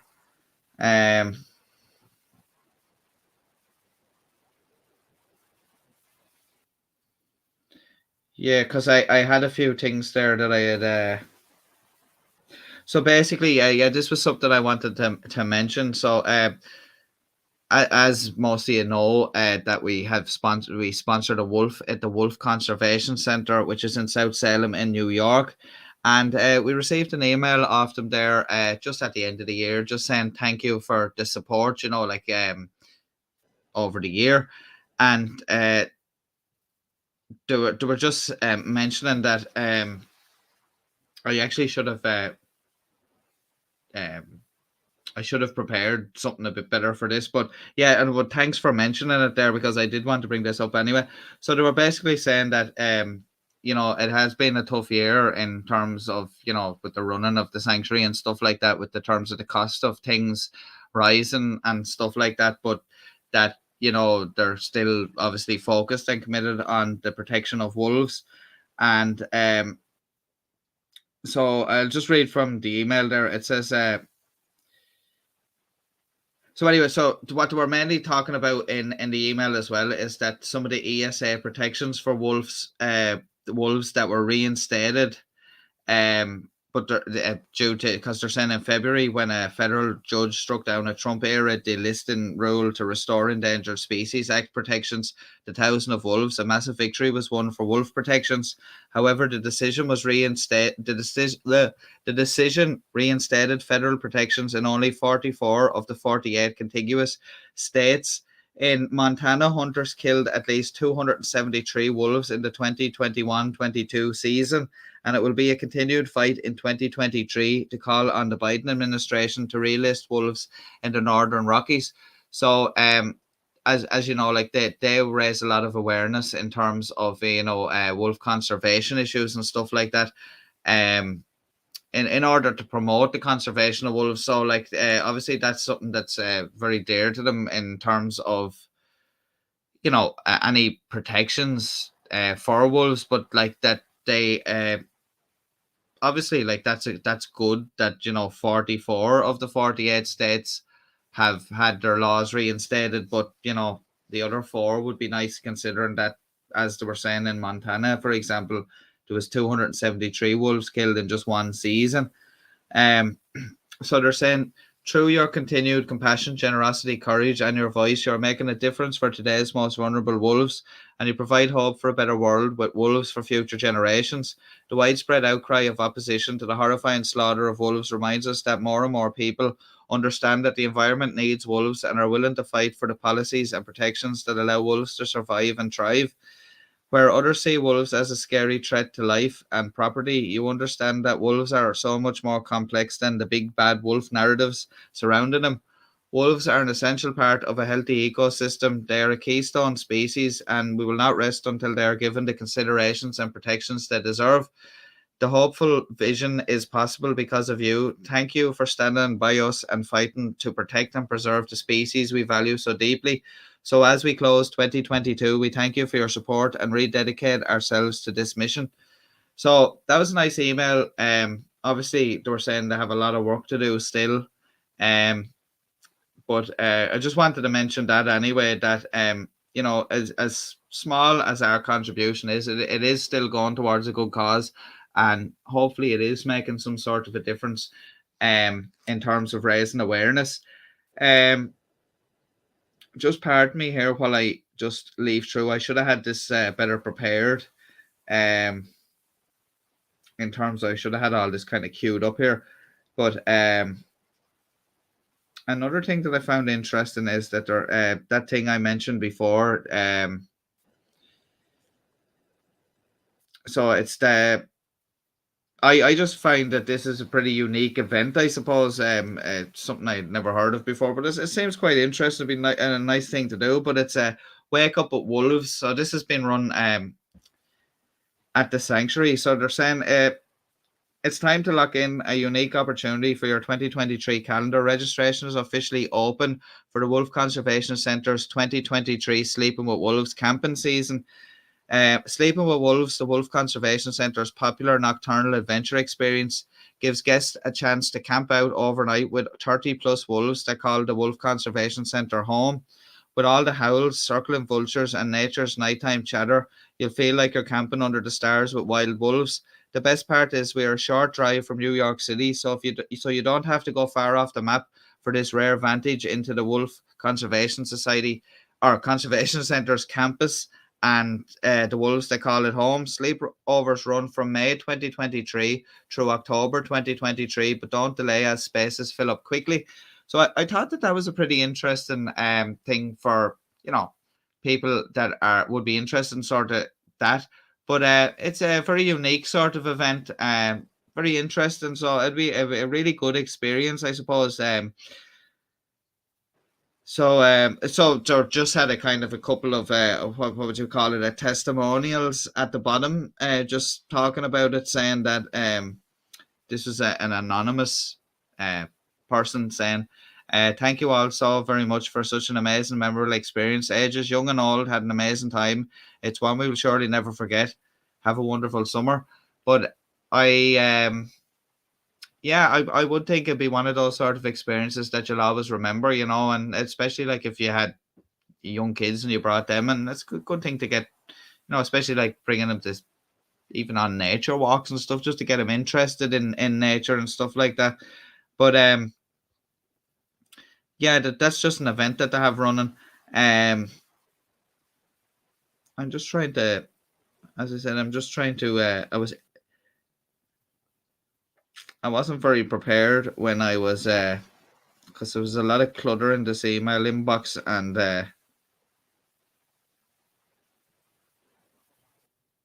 but I will be doing a video very shortly as well on kind of a wolf update as well, as where I'll kind of correlate all the information together, and we'll kind of have a video on that, kind of a bit of an update on what's been going on. Recently, the Wolf Conservation Centre had an event called a Giving Tuesday. It was just a couple of weeks ago, and basically, if they raised a certain amount of money, they got a matching grant, you know, to help out, which they successfully did. So they're saying, thanks to generous donations on Giving Tuesday, the Wolf Conservation Centre met their fundraising goal. More than 700 friends helped the Wolf Conservation Centre meet a matching grant of $50,000. So give them a congratulatory howl today, as their donation will allow us to continue educating folks about how special you already know wolves are, and clear up misconceptions that have led many to be afraid and violent towards them. Your generosity will help the wolves at the Wolf Conservation Centre and across the country as we continue to advocate for protections for wolves everywhere. So that was good. So if they raised the 50,000, they would get a matching grant of 50,000. So that's an awful lot of money for the cause there, and a good boost, especially in these times with the likes of inflation and all pushing prices up. But thanks for bringing that up there, Bert the Furk. But I will be having a video coming soon where I will be going into more detail, kind of where I'll kind of sift through these emails, because there's some stuff from further back, like from a couple of weeks ago, that just a bit of information to put in there and stuff like that. But what we will do is, while we're here now, what we will do is we'll head over there.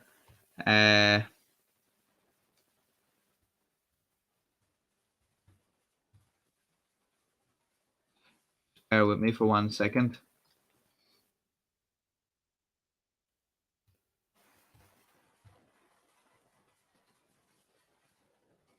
So we're going to head over to their website there, and we're going to have a look to see what's going on there. Yeah, so we're going to have a quick look to see what's going on over at the center, because as I said before, if you go onto the website, which is nywolf.org, and you just go to the Meet Our Wolves section at the top of the screen, you'll see a little drop-down box. You'll see webcams, and you can go over and you can have a look at the different webcams. Now, I don't know what we'll see right now when I get it up on screen there. We'll see. The last time we were quite fortunate, as there was a wolf during our last live stream. There was actually one of the wolves on screen there while we were streaming. So I just want to put this up.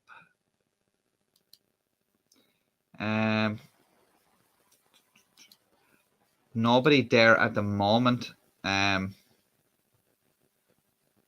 Very quiet there, but you can hear some of the sound. Sounds very quiet there. I don't know if the sound's coming across the background noise of the camera has audio as well.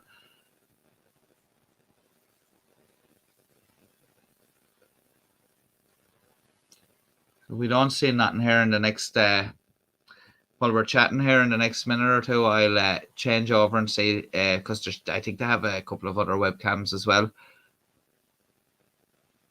But yeah, that's something I plan to continue doing anyway with the Wolf Conservation Centre, and of course with Dublin Zoo, like I said. And like I mentioned in that other wolf video, like the Dublin Zoo sponsorship is basically kind of, we kind of we pay our adoption fee, or whatever you want to call it, and we've adopted the wolf for a year, but we don't really get much updates or anything. Kind of have to check Dublin Zoo's Twitter and stuff like that when they kind of put up updates. But that's why I decided to do it with the Wolf Conservation Centre over there in South Salem, New York, is because not only do we get more updates about what's going on, also because a lot of my viewers were in the United States. I kind of wanted to do, because we had the one, the zoo here, we were kind of supporting that, and that stemmed from the whole problem with the lockdowns and all, with the zoo was looking for a bit of support because they had to feed the animals and they couldn't open. So we kind of got in on that. And then when I was looking for something else, the Wolf Conservation Centre, I didn't actually, Dave will pull me on that one. I didn't actually put up the camera up on screen. I thought it was on screen. But I decided to go with the Wolf Conservation Centre because after looking at different, like what we say, sanctuaries and charities and stuff like that, they just seemed like a good fit. Like they were, they're trying to further the message of conservation, but also looking after some wolves there as well. They have programs where they're releasing them back into the wild as well to repopulate areas. Like the experience that, young kids and stuff can actually go to the center, like you can't just rock up, like you have to, it's all, if you ticketed or you have to pre-book, like. But what I mean is, like, you're able to go and see firsthand the wolves, like, you know what I mean? It's very interesting. Like, so the fact as well that like we're going to get regular updates, and also the fact that you can go onto the website and there's webcams, because a lot of people are always, would be asking like, is there any updates on the wolves and stuff like that? And I thought that this is good as well, that if anyone ever just had a spare few minutes to thought, I'd like to see what's going on, you could just head over to the website as well and have a look at the webcams. I presume in the daytime when it's a bit brighter, there'll be probably a bit more activity going on around there. But yeah, just check in and out. But we definitely come back to it on live streams and see, can we see anything, What I'm going to do there is we're going to go and we're going to have a little look to see, is there another webcam? So here you'll see they have different webcams here. So so the ambassador wolves are Alawa and Nikai, and we have adopted Alawa. We had adopted Alawa's littermate, which was Zephyr, but Zephyr passed away during the summer, sadly due to medical complications. But we're now, or since Zephyr passed away, we're now sponsoring Alawa, and yeah, so those would be on that webcam that we just looked at there, there, and camera for Jacques and Sage, and then Red Wolf camera for Sam and family. So you can see there's a couple of different ones there, Mexican grey wolves. So we're just gonna go into one of them there and see is there anything happening.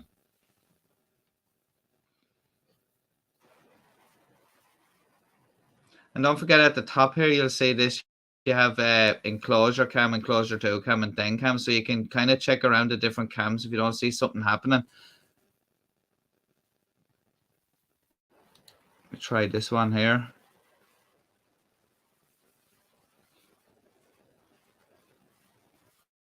That's the enclosure cam. See anyone there at the moment? We'll try the den cam there. Is there anyone in the den?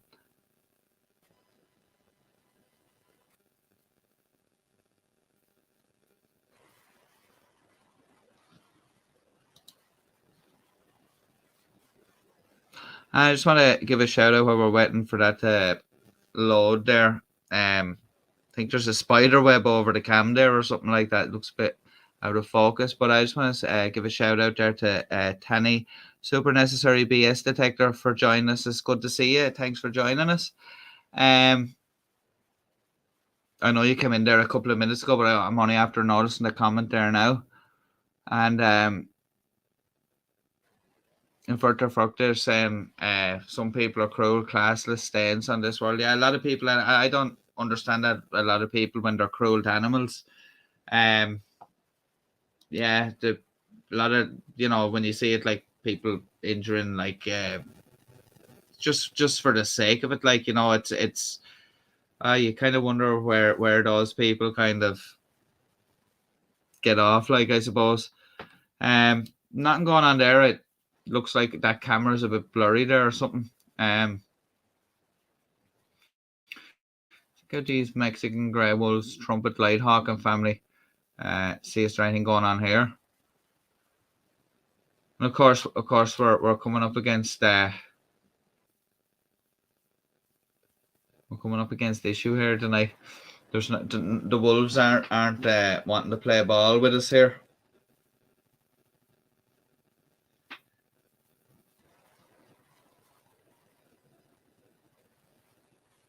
But I will keep an eye on it there as well, like, just in case. Yeah, they're probably panned out all cozy somewhere. But yeah, so what I'll do is actually now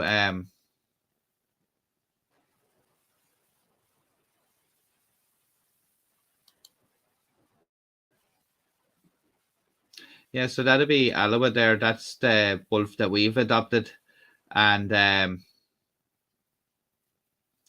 yeah, she's a lovely wolf. Unusual white wolf as well. Like, it's and their brother, younger brother Nikai, is a white wolf like herself as well.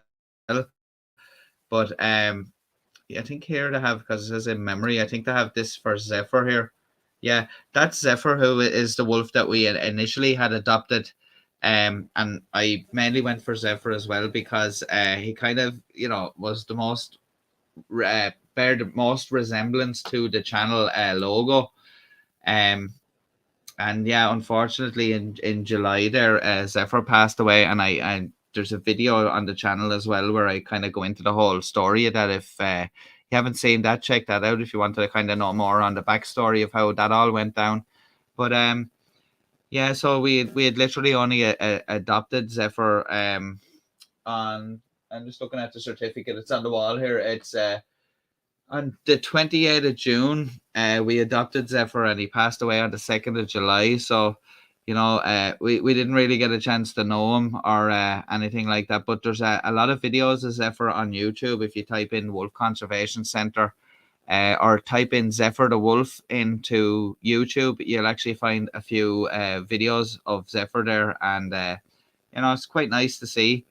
And they held him in very high regard there. And if you read the piece there or whatever, they're saying that he did an awful lot in his short time here to further the cause of wolves. You know what I mean? So he played an important role there in educating people. Quite a popular wolf as well, and I just think he looks so cool. Like, so that's why I kind of went for him when I seen him there. So yeah, so. Unfortunately, that's the way things worked out there. But yeah, so we're going to keep sponsoring the Wolves at the center anyway. The reason why I went for one of the ambassador wolves is because there's more chance of seeing one of them as well on the webcam. So it's just good if people want to go and check it out. Kind of gives people that option. Whereas like Dublin Zoo do have webcams, but can be a bit hit and miss, and they don't like actually send out information as such an email. Like the Wolf Conservation Center sends me a number of emails quite regularly, so you kind of do get a bit of information, and it's not always about what's exactly going on with the particular wolf or anything. It's as well about in general what's going on at the center, but they will give you updates on stuff like that, even on other things, like wolf pups being born at the center, or release projects that have happened recently. So it's quite interesting. And Kiwi Dave's just saying, can you post a link in your community page for them at some point? Is that the that's for the wolf conservation website and stuff? Yeah, I can do that. I can put up a little post there. I'll actually just write myself a little note there just so I don't forget, because I can do that afterwards there. And then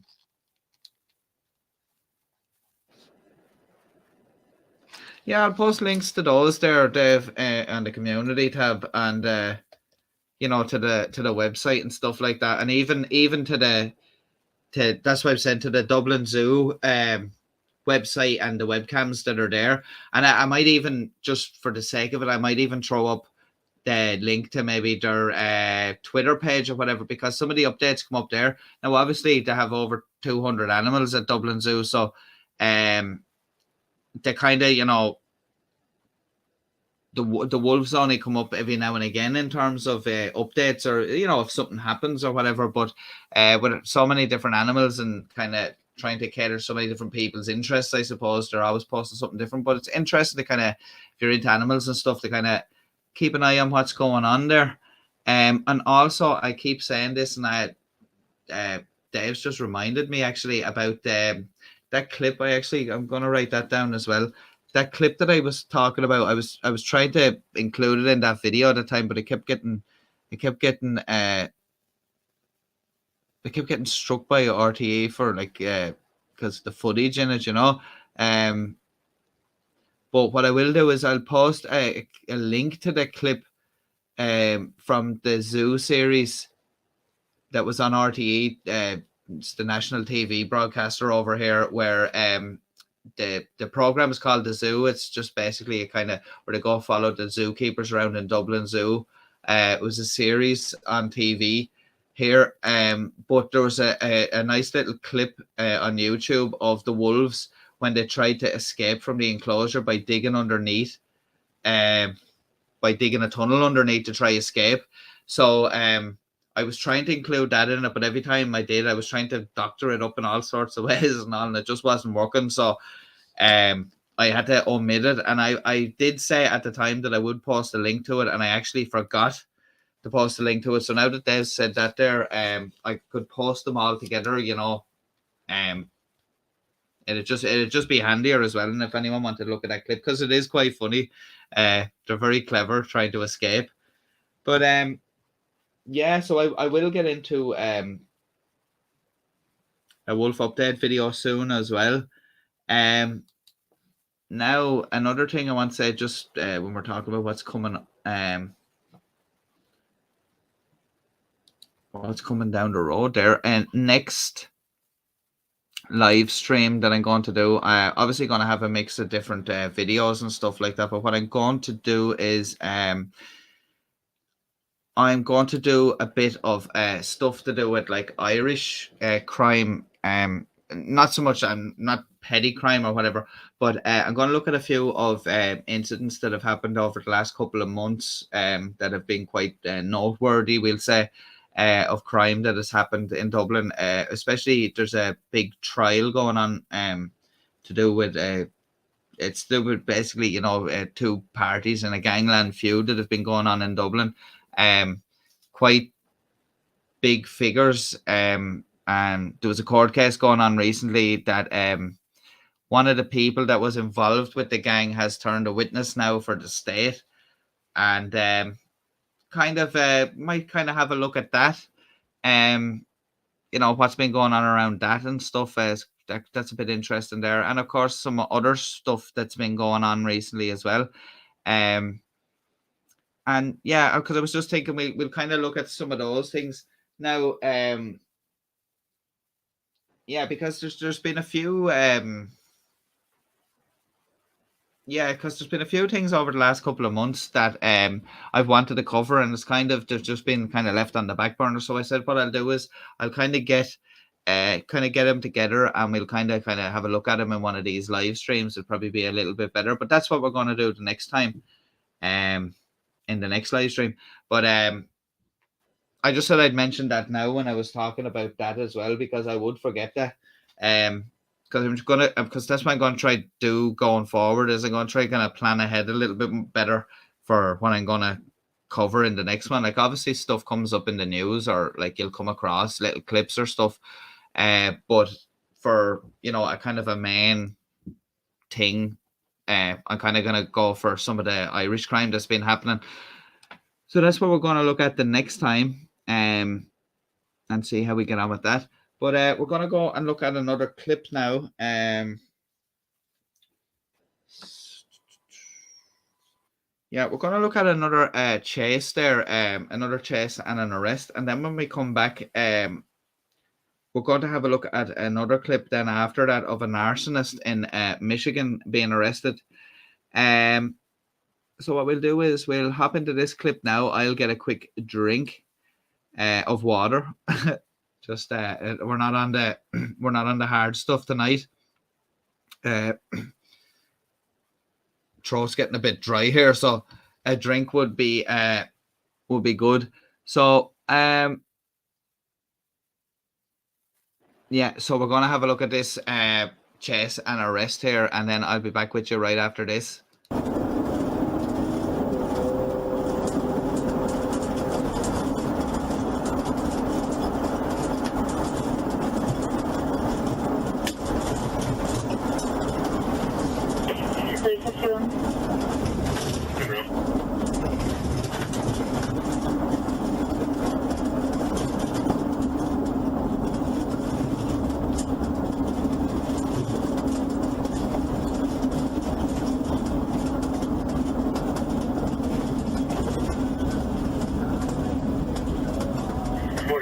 I'm right here. I'll take it for you.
He's jumping the fence back over here. Go over there.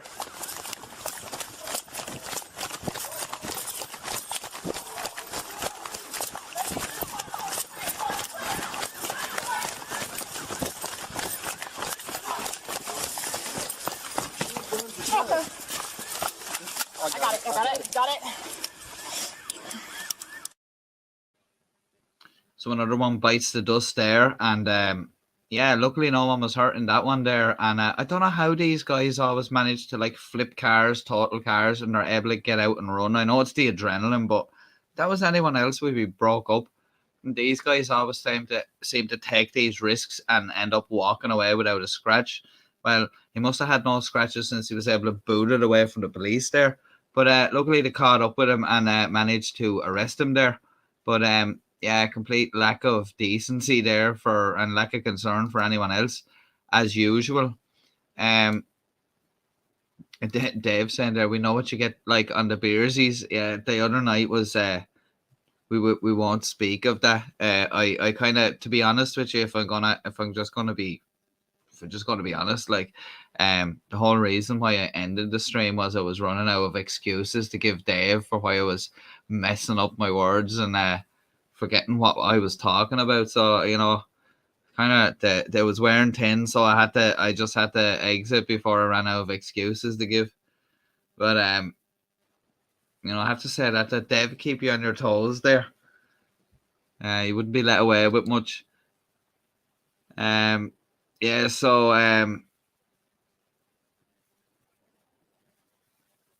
yeah, this next one there that I was going to look at is there's only a short clip. It's just a bit of a weird one. It's just some guy that stole a police car in Fresno County, and it's only like 20 seconds long. With somebody's videoing this from like just parked on the street or whatever. But it's just one of those situations where it's just probably some crazy guy, like, because he's like waving out the window and stuff, like. But I just thought I'd play this clip. It's just one of those, like something you'd see in GTA or something like that.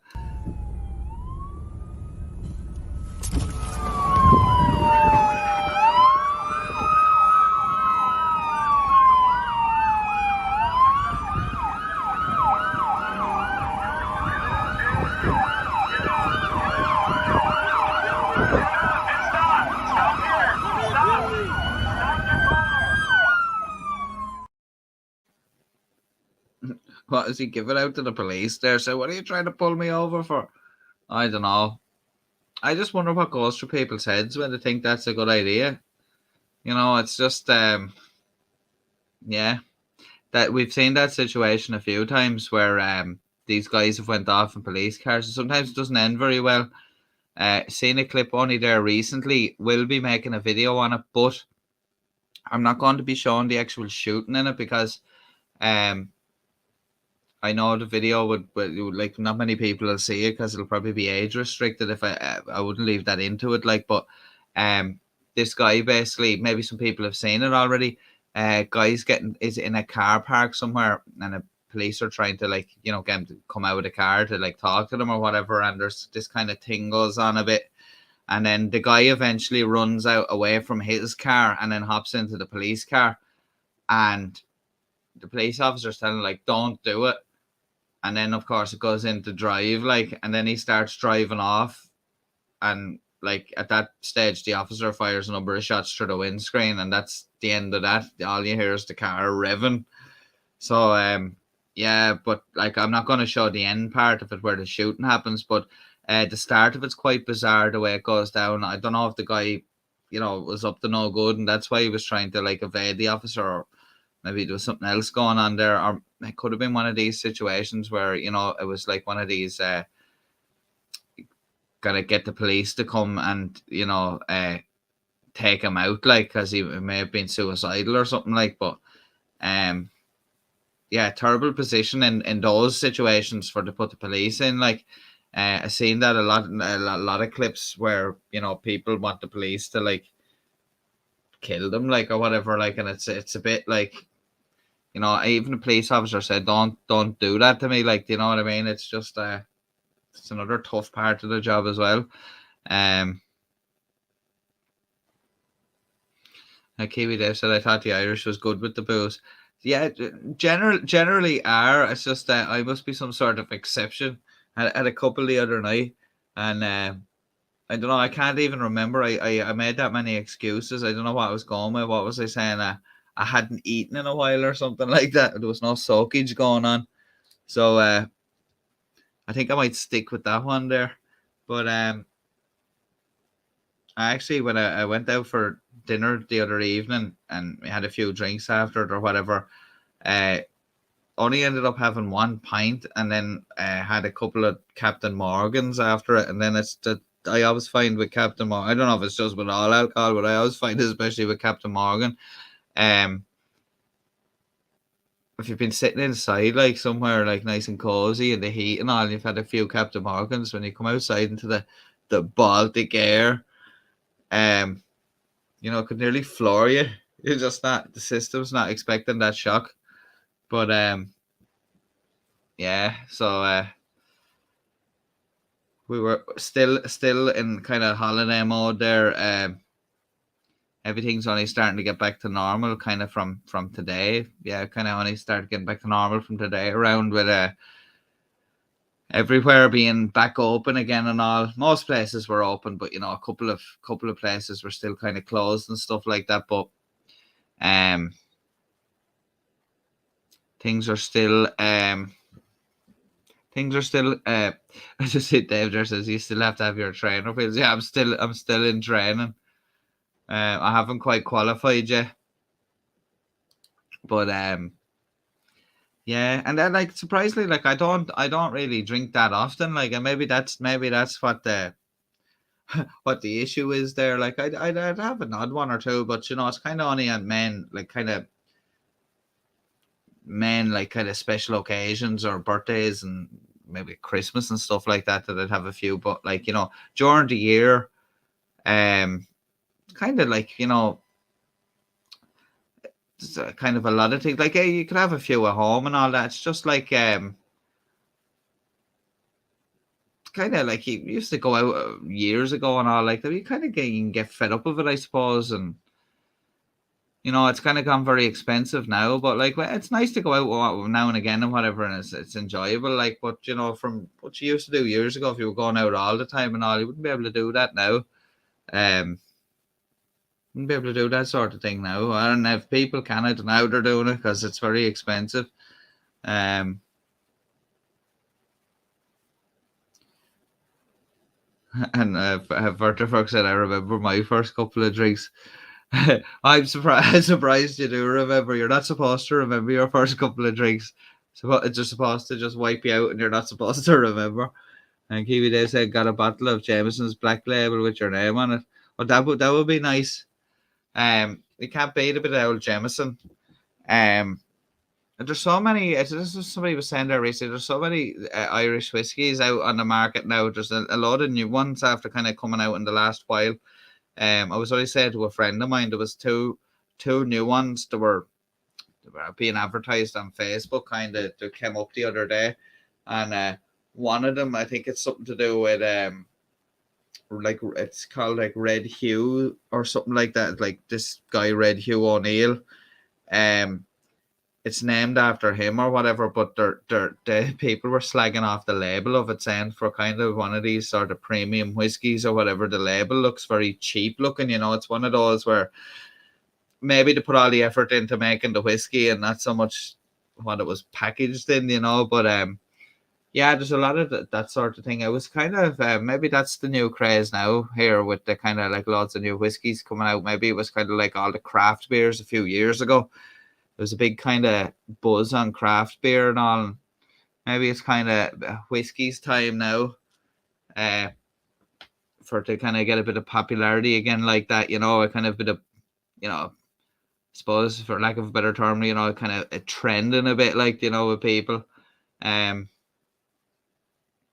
yeah, a friend of mine actually is kind of into whiskey, like, and he collects, I suppose, yeah, you could say collects different whiskies. There's a lot of nice different ones there, but it's it's good to know like a bit about it. Like I wouldn't know an awful lot about it, but like he kind of know a good bit about different whiskies and stuff like that, and kind of know what he's looking for, and kind of seeking out kind of special whiskies or something a bit rare, But yeah, there's an awful lot to it. You don't really notice, like, until you start, like, until he was telling me a bit about it. It's kind of, you don't really notice how much variety there is in just like whiskey alone, like, and yeah. But I'm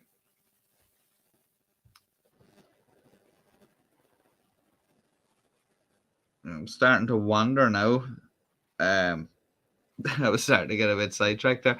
Yeah, we were. Yeah, so now I'm gonna go on to the next clip that I was gonna show there. And this one will be, yeah, this will probably be this. No. Yeah, don't mind me there. Sorry. Yeah, no. So this one is kind of continuing on the theme of chases, and this is kind of a bizarre chase of some foot bailers. I'm pretty sure this is in Mexico, but it's kind of a bit of a cat and mouse game in the gridlock traffic with these guys. But I thought this was a bit of an interesting chase.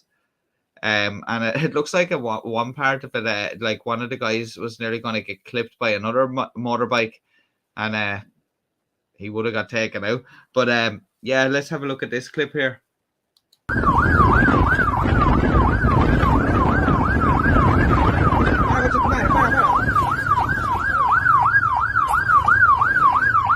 Quédate ahí.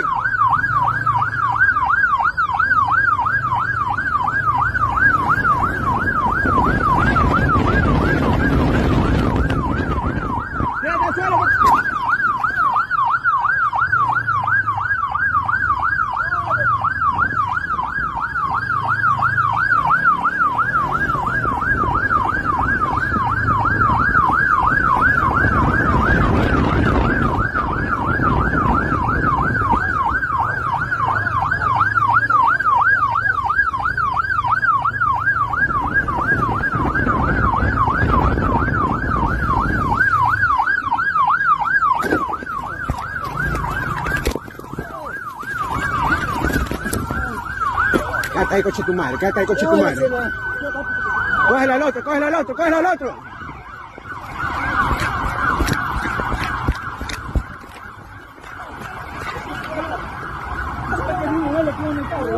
Vete acá, vete acá. ¿Sí sabes, no? Ay, ay. Ya. Ay, ay. Papi, no le robamos a nadie. Papi, no le robamos a nadie. Vaya, que yo me cansé.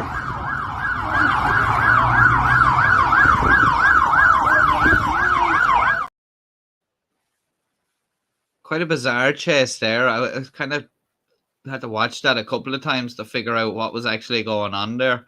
But seems like those guys were bailing in different directions or whatever. Like, and luckily the police were on motorbikes there. They probably wouldn't have had any chance of catching them. But yeah, quite a bizarre one. Like, could be quite frustrating there, I suppose, for the police with the traffic the way it is. Nobody seems to want to move out of the way. But yeah, those guys didn't get far. And that officer on the bike was fairly quick off the bike and over that fence. It seems like he nearly jumped it in one. He was definitely getting his man there. But yeah, some of the stuff in Mexico, like I seen a clip there the other day, it was titled "Police in Mexico Don't Care About Their Vehicles," and it was literally like just this quiet street, and then all of a sudden, like, this truck comes up the street, and like a pickup or something like that it is, and the Mexican police are chasing it, like, and they literally just rammed the thing off the road into the side of into a wall, like, and like it's just they don't care about their own vehicles as long as they stop these cartel members or whatever, But and Werther Ferk is saying, I live under the curse of remembering every little bit of stupid that I commit while under the influence. I've had a few face palm mornings. Yeah, that's never good. See, that's the thing. You need to forget, so you don't have to do that. It's different when other people tell you can just be like, nah, you're exaggerating, that it wasn't that bad, You can just be in denial, but when you remember it yourself, you just can't. And Kiwi Dave saying gin's turn here. The flavored ones are popping up all over the place. And yeah, that's the thing. It's you know they try to they try to reinvent the wheel, I suppose, on everything. It's like, oh, like let's make gin popular again. We like put all these different flavors in it, and it may turn out to be a fad. Like people are just gonna like that pink gin. A lot of people drink that here. But then again, I've heard a lot of people say that they don't like it. So it's kind of like, but that was a thing for a while. It was a kind of a thing on this pink gin that they had there. Like, now another thing I noticed a lot of people drinking these seltzers. You have what is it? Oh, White Claw, and then Rockshore have their own one here. The Topo Chico is another one. There's a couple of different ones. Tried one of them. I can't remember which one it was. I think it was the White Claw. I wasn't really a fan of it myself. A lot of people love it, like to say it's really nice. I found it kind of I don't know how to describe it. It was kind of dry or something, I don't know. I just didn't. I was expecting something different. I was expecting it to be more. I don't know what you'd say. Like I was expecting it to be different than it was. I was kind of disappointed, and it just wasn't my thing. So, but that seems to be a thing that's kind of popular now. A lot of people are drinking those. And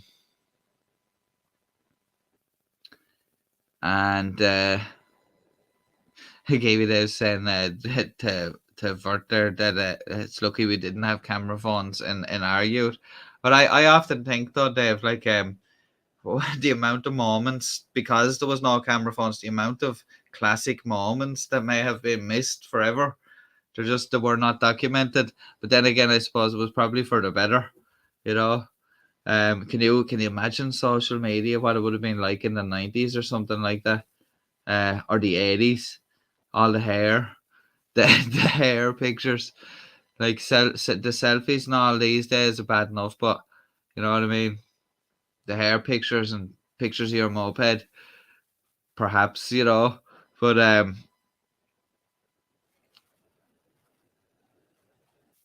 the great tequila misadventure.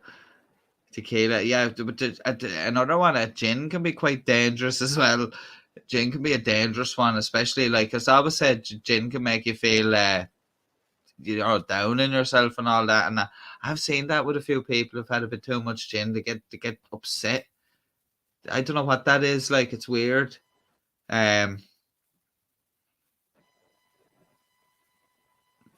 Yeah, isn't that Furter Furk there made a good point. They said their flavour and alcohol to sell to more people got to hook them young. It's kind of like with the vapes now, isn't it?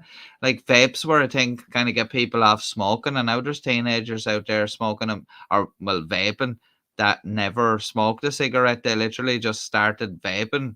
That was their first port of call. And like there's so many all these different flavors, like there's so many different ones, like you never be able to try all of them, like and I just I don't know. I think you're right there when you're saying that. It's kind of they're adding these flavors and all the things. Like, I remember years ago you didn't have all these flavor things. The most exotic thing would be a slice of lemon in a bottle of Corona for a bit of flavor. Like, you know what I mean? Now there's all sorts of things. Now there's a beer, Desperados. Isn't it? Like it's kind of like. Well, my reckoning, it's kind of like if you got Corona and mixed it with tequila or something like that. Yeah, they're trying all sorts of mad combinations and all sorts of flavors and all sorts of gimmicks now to try kind of appeal to the young crowd. They often said that when I watch some videos when they're talking about when they're kind of giving tips about like YouTube videos and stuff like that, to say like that they found that young people's attention spans is getting shorter. Like that's why the likes of TikTok and YouTube Shorts are becoming so popular, because people aren't kind of the younger generation, it's everything is instant, you know. It's they don't have the attention span to sit there and take in a 5-10 minute video, you know. It's 30-second to 1 minute clips, you know, trimming the fat off everything and just getting to the point or whatever, like. But I suppose that can have that can have a negative effect at the same time as well. You may not be getting the bigger picture. Actually, I've seen some of those TikTok videos and all where people are you know, talking about, you know, facts, or they're giving advice and all, and it's quite bad advice, or it's quite wrong facts or something like that, you know. There's a good channel, Mentor Pilot. He's a pilot, like, but he does videos on aviation and kind of looks at aviation disasters and all. But he had done a couple of videos. So there's another lad called 74 Gear. He's another pilot. He has a channel. It's very interesting as well, kind of similar. And they kind of have some videos roasting these people that are giving bad aviation advice, you know, on TikTok and all. And, you know, some of these people that don't go looking any further for your information, like, yeah, younger people, like, they'll be just eating all this content up on TikTok. Like, you know, you're kind of, what the guy on the video saying is fact, you know what I mean? Like, in a lot of the case, you'd say, oh, you know, well, he's saying it, like, so it must be true. Like, you know, it's kind of like, you know, what is your, like, evidence? Oh, my evidence is trust me, bro. You know what I mean? That's kind of what it's like. But you know, and that's the thing when I'm doing the videos too. Like, as I'm saying, like, I'm always open to correction if I get something wrong or whatever like that, or I would be the first to say, you know, I said something there and that was, you know, wrong or whatever like that. But I'm just saying that, like, if you're not looking further for the information at times, like, you know what I mean, in those situations, there's a lot of these, what would you call them, like, influencers or whatever on TikTok that might be, you know, leading people astray, we'll say. Berta Folk saying, don't crap on my 80s hair. No, it's okay. It's okay. The 80s hair can slide because it was just, you know, it was allowed. It was the 80s, sure, like, you know. And then Kiwi Dave said tequila bottle demolished in 2 hours without salt and lemon and lime. Yeah, that I remember. I see people doing that out in the pub. You know, it's a great gimmick for people to do the tequila shots with the lemon and the salt, and you know what I mean. Like, people, like, it's grand if you like tequila or whatever, but most of the people that are doing it are being forced to do it by somebody else that wants to do it. You know, and it's just hilarious. One person's there enjoying it, it's like, oh yeah, lovely shots of tequila there, and the other people are gagging, nearly getting sick because they get it's not their thing or whatever. But oh yeah, good thing there, Dave. That's a good thing. I actually forgot about that. Dave saying we have banned people born after 2008 from ever being able to buy cigarettes. Yeah, I seen that. That was quite a radical move by the government over there. It was a first, wasn't it? I don't think there's any other country have done something like that.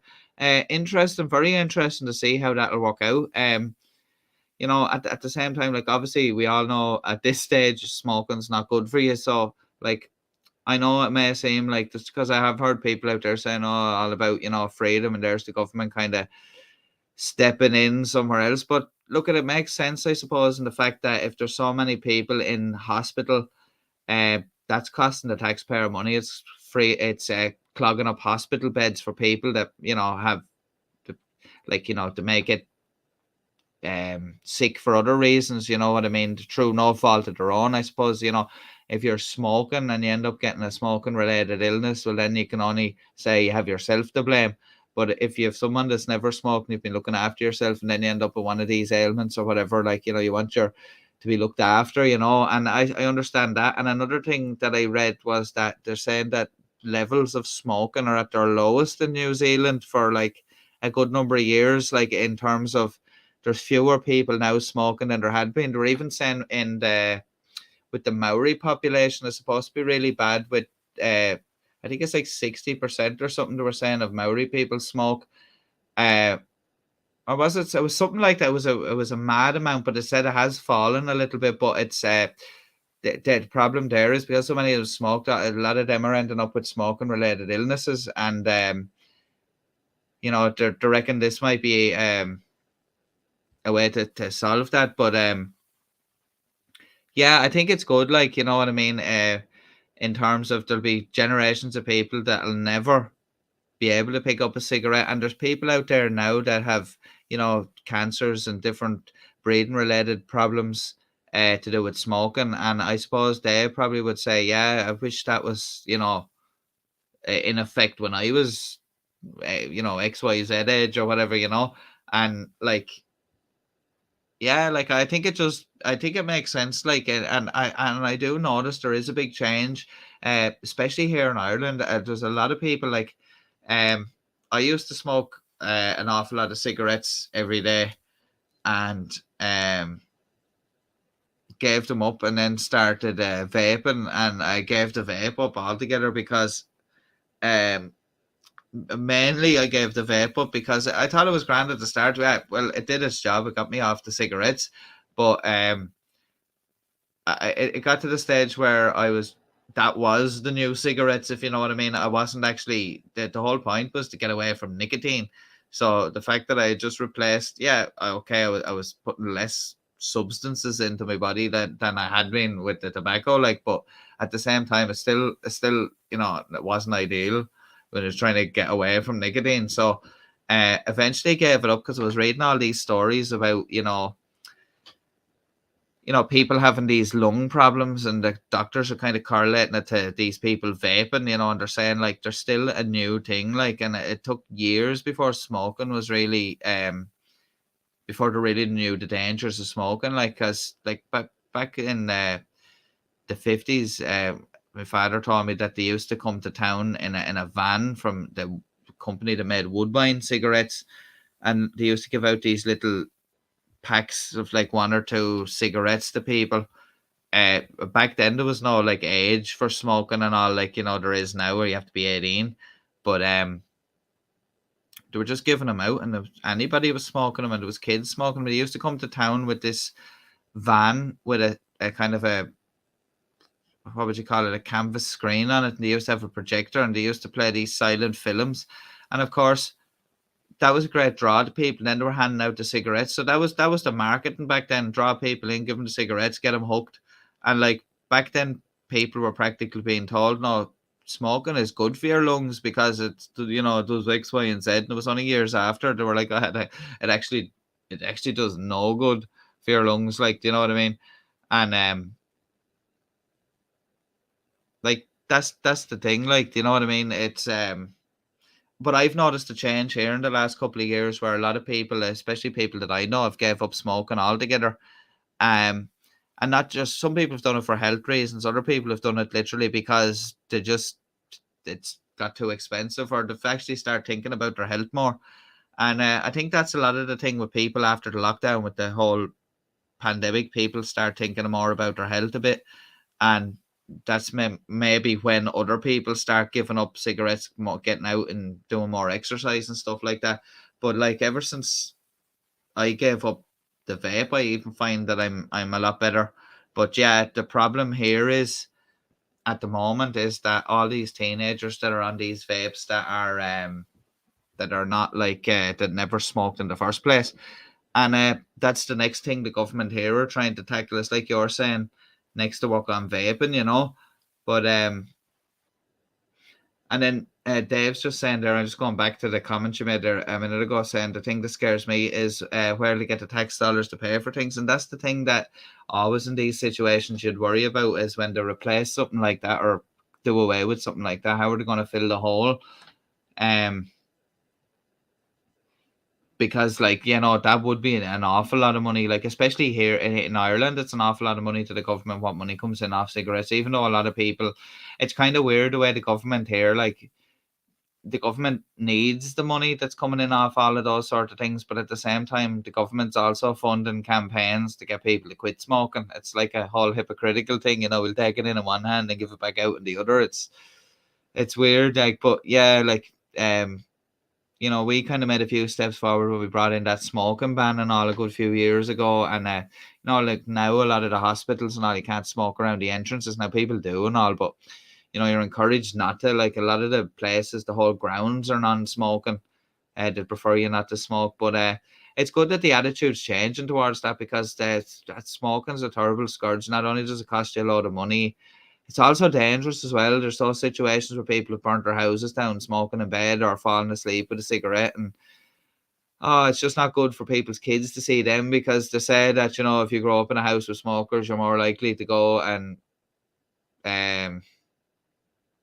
you're more than likely going to end up smoking yourself and all like that. But yeah, Dave saying it was high. It's now down 25%. For them and 10% for the rest of the population. Yeah, no, I was thinking I had seen something that was very high, and then they were saying it had come down, and now they're thinking it's the right time to do this, because the level of smokers is the lowest it's been for so long, and it's just now they think it's the right time to push that forward. And I think maybe it is the right time to do it. But like you said, like I would be concerned as well, like where they're gonna plug that hole of the tax money that's coming in. And Joe Bailey saying, great job. That's not easy doing. And thanks very much, Joe. Yeah, no, it was hard. Because you kind of get into routines with things, you know what I mean? And it's just hard. Like, yeah, it took me ages to get away. To be honest with you, I thought it was harder to get away from the vape than it was to get away from the tobacco, because, you know, I knew the tobacco was really bad. And then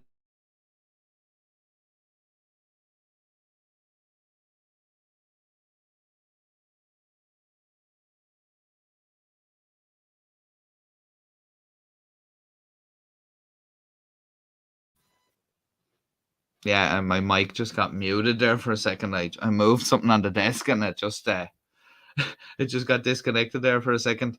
But yeah, no, I was saying that I thought that the giving up the cigarettes was probably maybe easier than the vape, because like I knew cigarettes was bad for me and all, and there was I had moved off smoking, actually, you know, packets of cigarettes to smoking roll, you know, ones you roll yourself. It was mainly to kind of save money, because the price of the like packs of 20 or whatever had gone crazy. So it was easier to just buy a pouch and roll your own or whatever. And yeah, that's what I was doing. And I found that, like, you know, I didn't miss having to sit there before I went to work and all and roll loads of cigarettes, you know, because I didn't like that thing when you went out on your lunch. You were trying to get something to eat and all this, and I didn't like the idea of having to keep stopping to roll cigarettes. So I used to just roll them the night before for work. And I that's one thing I didn't miss, was having to sit there and roll all these cigarettes. And because you rolled X amount, you know, you were going to smoke that. You know what I mean? Like it's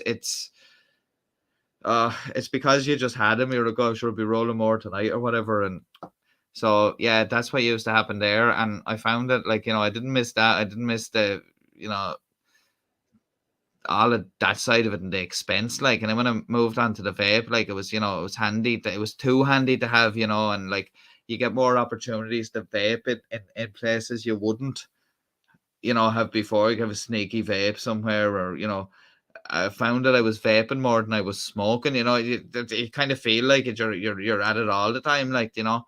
So yeah, and then it's just like Dave saying there, the flavor as well. Like there was one particular flavor that I got, and it got to the stage where I had to have that flavor every time I was having a coffee, because I thought it went nice with the coffee, if you know what I mean. And it used to not be like that when I used to smoke cigarettes, like, you know what I mean. But it got to the stage where, you know, I had to have that flavor vape with a coffee, and they were buying that flavor and this flavor. And so anyway, I eventually was reading this story. What story really freaked me out was about this girl in New York.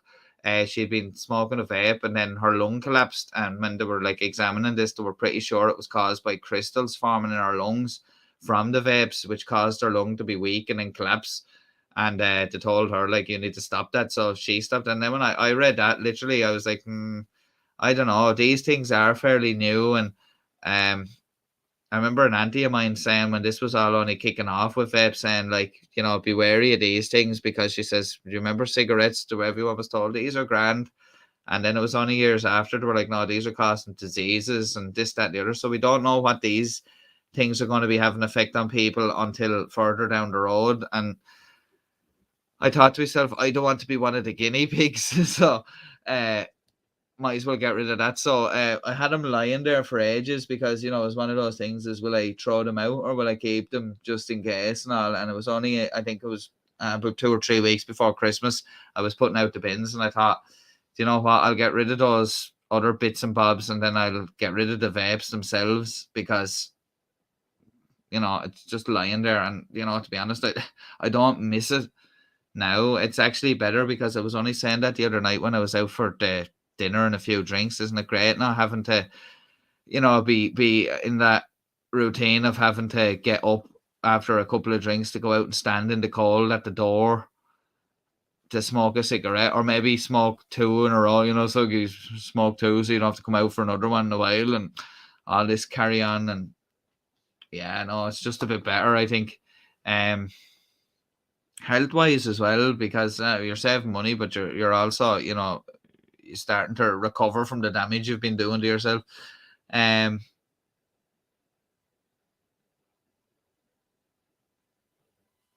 I was just looking at some of the comments there. And the Kiwi Dave saying we're meant to be smoke free by 2030. Yeah, it'd be interesting to see what impact this has, like in terms of you know, seeing, you know, the effect. Like I know it'll take a good few years until we actually see the, you know, how it's worked out. But it'll be great to see how levels of, like what you're saying, there's asthma there, like people with these COPD, lung cancers, you know, like throat cancers, mouth cancers, all of these sort of things. It would be good to see how the levels of these are change in the country. And the thing is too, it's if it works out good, which like I can't see how it's going to be a bad thing, except for what you were saying with the taxes. But in terms of health, like, you know what I mean, I can see that other countries might adopt something similar, like and a great win for people's health, because normally the tobacco companies are great at lobbying for these things to be, you know, pushed under the carpet, you know, and forgotten about, because the you know, obviously not good. I think there was something they were trying to do in Australia, wasn't there, like a good few years ago, and I think it was Australia anyway. And I think Philip Morris, the tobacco company, was trying to sue the government over there, for something. Oh, I don't know what it was. Oh, it was to do with the plain packaging, wasn't it? When they were bringing in the plain packaging in Australia, they were trying to sue, or they were trying to make a thing. They were trying to make a big deal about it. It was going to affect their business, you know. But you know, these tobacco companies aren't stupid. They know that the product that they make is killing the customers. Like it's a crazy thing, isn't it? Like the literally, like that, it's a mad business. Tobacco is, like, I suppose it's like you're literally, the more your customer consumes, the more likely they are to not be a customer anymore. So then you have to get perfectly healthy people hooked on your bad product, so they become addicted. It's crazy, like, you know. Yeah, it's such a scourge, like. And I even find now when I pass people that are smoking cigarettes, I can't stand the smell of it. I notice it more, you know what I mean? It's yeah, it's crazy the way you change so much. Um, and even out for a few drinks, it used to be like have a pint, go out, have a cigarette, have a pint, have a cigarette, have a pint, have a cigarette. You know, and now you can just sit in there and you can chill out, and you're not going outside and catching your end outside with huddled with, you know, 5 or 6 other people in a porch, freezing cold, you know what I mean? It doesn't, it's, even when you think about it, it doesn't sound appealing whatsoever. We go out for a night out to enjoy ourselves, and then we put ourselves through that misery at the door to have a cigarette, you know. And then sometimes to be people that have had too much at the door, and you know, you'd be listening to them waffling on about stories, and you'd be thinking, some lad will be telling you about, oh, you know, this happened and that happened. You'd be thinking, that's all lies, you know what I mean? Why am I listening to this all for a cigarette? So it's yeah, it's no good. Yeah, we have a plain packaging here as well. It's literally, it's kind of like, I don't know what color the ones are in New Zealand, Australia. Our ones is kind of, we kind of copied off you guys over there. Ours is just they're all kind of a what would you say, brown color? Yeah, kind of a brown color, kind of an ambery brown color, and they just have the name of the brand on it or whatever, and then all that advertising's been done away with, on sports and all of that, or the shops can't display anything. Everything has to be behind. You just go in and ask for what you're looking for. They're not all on display like they were years ago. Yeah, that's true as well. A lot of the smaller shops are relying on people to come in to buy the cigarettes and then maybe pick up a newspaper or, milk or something else along with it. And, for some of the small businesses, like the people coming in for the chat in the morning and all that, so that's that'll be a big effect on that sort of thing over there on small businesses, because I think they're talking about they're only going to have a certain, I think they said something like there's only going to be like 600, I think it's 600. Yeah, they're saying there's like something like 6,000 or 4,000 retailers at the moment in New Zealand selling cigarettes, and that'll be reduced to something like 600. That's crazy, like amount of reduction, like in places that can't actually sell that anymore. It's big change, but probably necessary, to be quite honest. Probably you'll see benefits down the road. Maybe the government have looked at I'm just after thinking of this, maybe the government have looked at the whole, we're going to lose out on the taxes, but in the long run, in the long game, we're going to save a lot more in terms of, the damage that tobacco does to people's health and the hospital bills and, all of that, everything that goes with it, so maybe they've looked at it from that sort of a point of view, further down the road, we'll reap more benefit from it than the money that was coming in, and maybe it's more of an ethical thing, rather than maybe it's a case of a government saying, we can't be seen to be taking in money on the backs of people dying from, making themselves sick and then complaining about the hospitals being full of sick people that are killing themselves smoking, when really we don't mind the money coming in from it. But yeah, it's crazy. Yeah, with the pictures of the like the lungs or surgery or these other sort of like a picture of a child holding a cigarette or something, and it's saying, your kids are more likely to smoke and all of this, it's kind of it's changed a lot over the last number of years, all right, with plain packaging, those sort of things on it. And now this big campaign kind of over in New Zealand with it. Another story I said I'd mention as well, Dave, was there was one I was looking at there only yesterday, was about these fishing trawlers coming closer and closer to the beach. Actually, if I can pop it up on the phone here, because I think you might even know the area or whatever.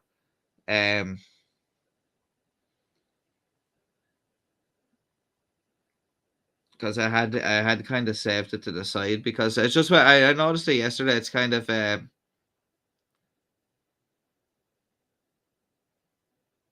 hopefully, I was going to say hopefully I'll be able to find it now. But it is. It says so it's in Canterbury.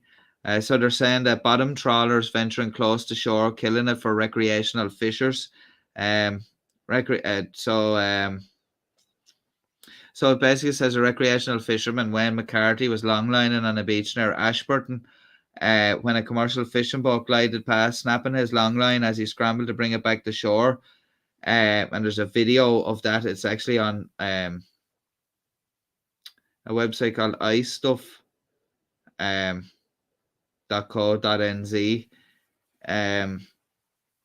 So anyway, he said it was the first time he'd encountered a trawler so close to his usual fishing spot between Rangitata and Hines Rivers. He thought the vessel was about 500 meters off the beach. He'd accidentally sent his battery-powered surf cast line out on a longer time than expected, and believed trawlers operating up and down the coast were just creaming the breeding stocks.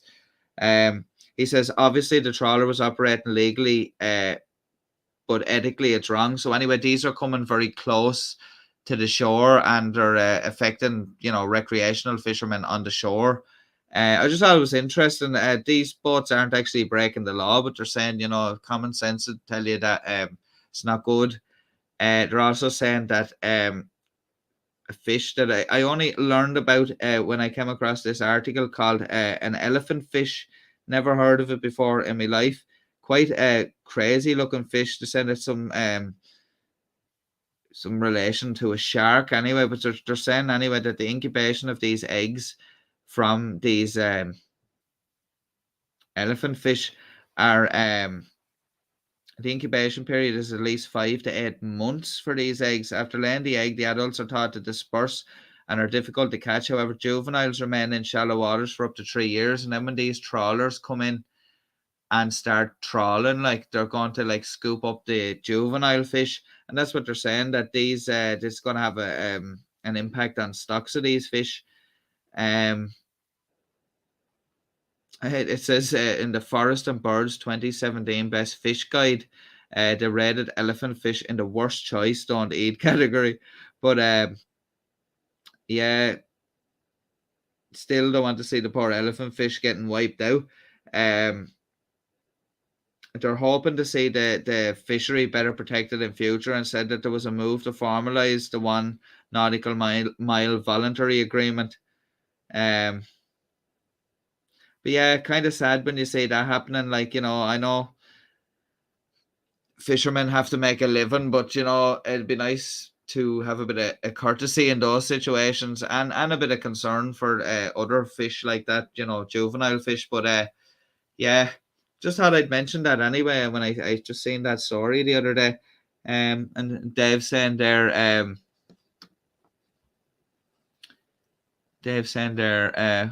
geez, I lost where the comment was. Oh yeah, yep, that's right about where I live. So so that's kind of in your area that's kind of going on there.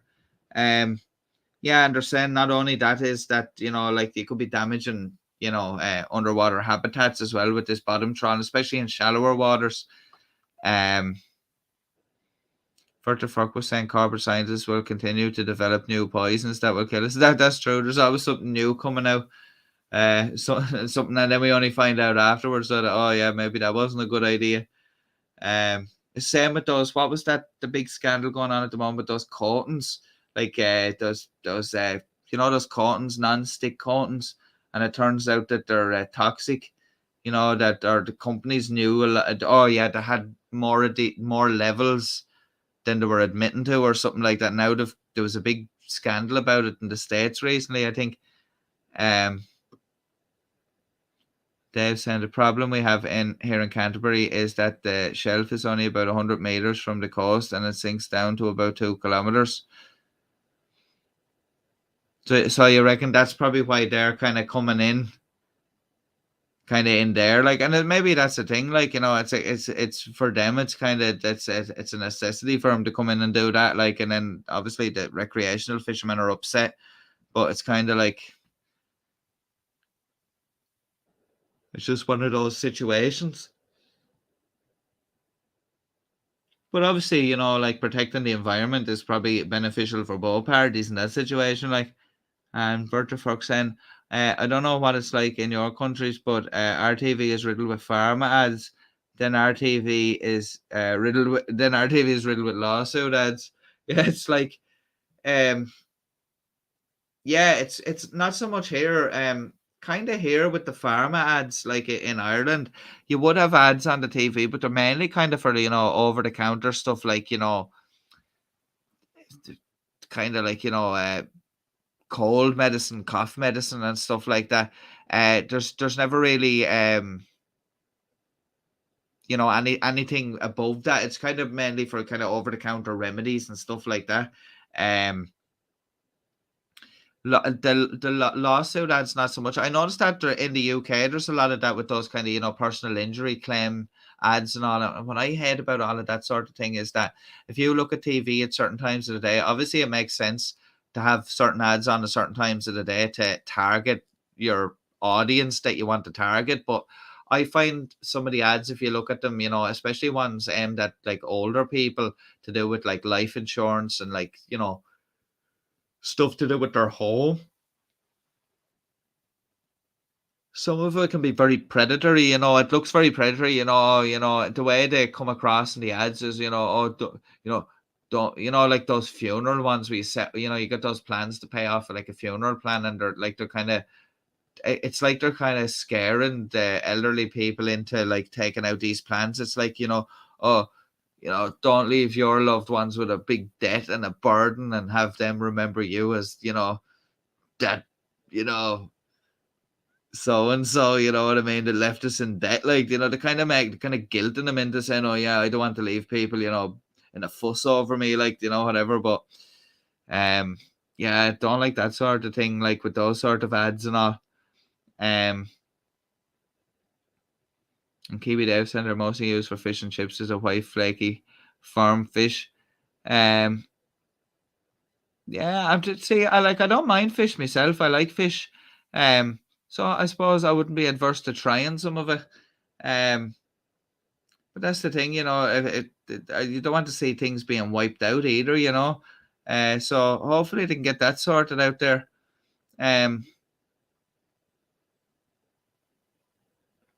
Yeah, the suing thing as well. It's a lot different as well. Like here in Ireland, like I don't know what it's like in New Zealand. Here in Ireland, you can't even take a class action. Just not, you know, there's no, you know, there's no, what would you say? There's no facility there to kind of to take a class action against a company or you know, something like that. The same with like over here, like I've noticed over the last couple of years, there is a big rise in all these personal injury claims, but some of them are getting thrown out of court now lately because I think the judges are getting wise to some people are kind of milking it a bit for some of these things, but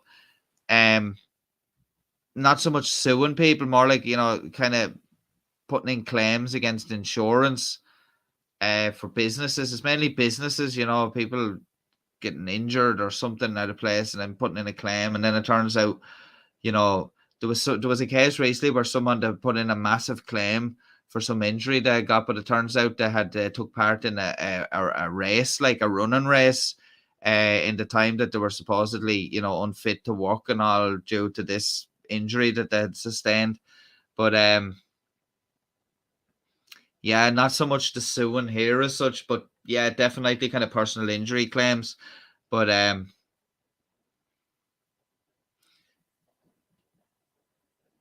Dave's saying there as well that Teflon coating is cancer causing apparently if it gets scratched. Yeah, I've often wondered about that, you know, with the coating coming off over time and then like get leaching into the food that's being cooked in the thing. It was the same like that, wasn't it, for that melamine or something? It's like a type of plastic that they used to make stuff out of. I seen a thing where there was dog food. There's a lot of it's made in China. Dog food was put in these containers with the melamine, and it was stored for an awful long time, and the chemicals leached into the dog food, and they were wondering why all these animals were getting sick. And it turns out that the company, I think it was actually Purina, that happened to, and it was because they were buying that, it was the containers that they were buying.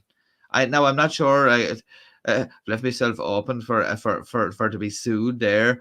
I'm not sure if it was Purina, but there was a large company, and I think it was the tubs they were using for the food were made out of this, and it was leaking it, so they couldn't identify why all these animals were being sick. And then it turned out it was this melamine poisoning from it leaching from the plastic into the food and then being consumed. But yeah, like all those things, like when you hear things like forever chemicals, when they're saying stuff like that, you know, forever that's not good, you know, especially when they're saying they're finding more forever chemicals inside human bodies now. It's like, you know, that's not good, forever chemicals. You know, all these toxic things that we thought were good for X, Y, and Z, and then we're really finding out that they're detrimental to health. And you know, it's quite shocking. Like, even seeing a lot of those cases in terms of those weed killers, you know, with the glucoside or glyphosate or something. I can't. something like that anyway. That ingredient in it, and they're saying that's carcinogen, and sure there was people out spraying it for years, on golf courses and in sports places and all, and they were never wearing protection, and they ended up with cancers years after, and they reckon that's what it was from. And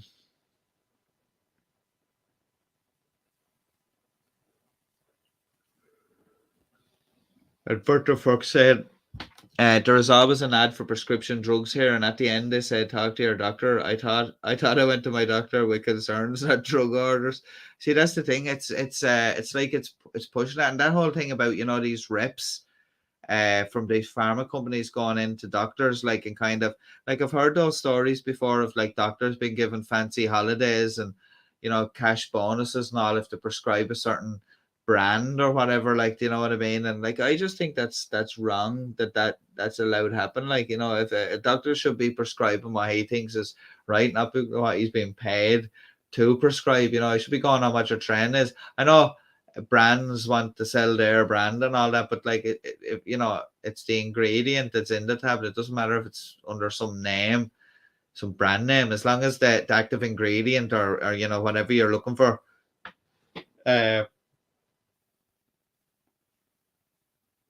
to have effect, as long as that's the same and of decent quality, like it doesn't matter about a brand name, like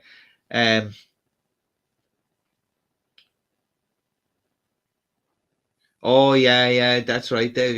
Yeah, it was put in by accident to fill out milk powder as well in China. See, that's the thing and all, and I saying stuff like that's very dangerous. Like, yeah, that's right. There's a big scandal with the baby food. As was another thing of the baby milk powder. Yeah. There's a massive thing about that as well.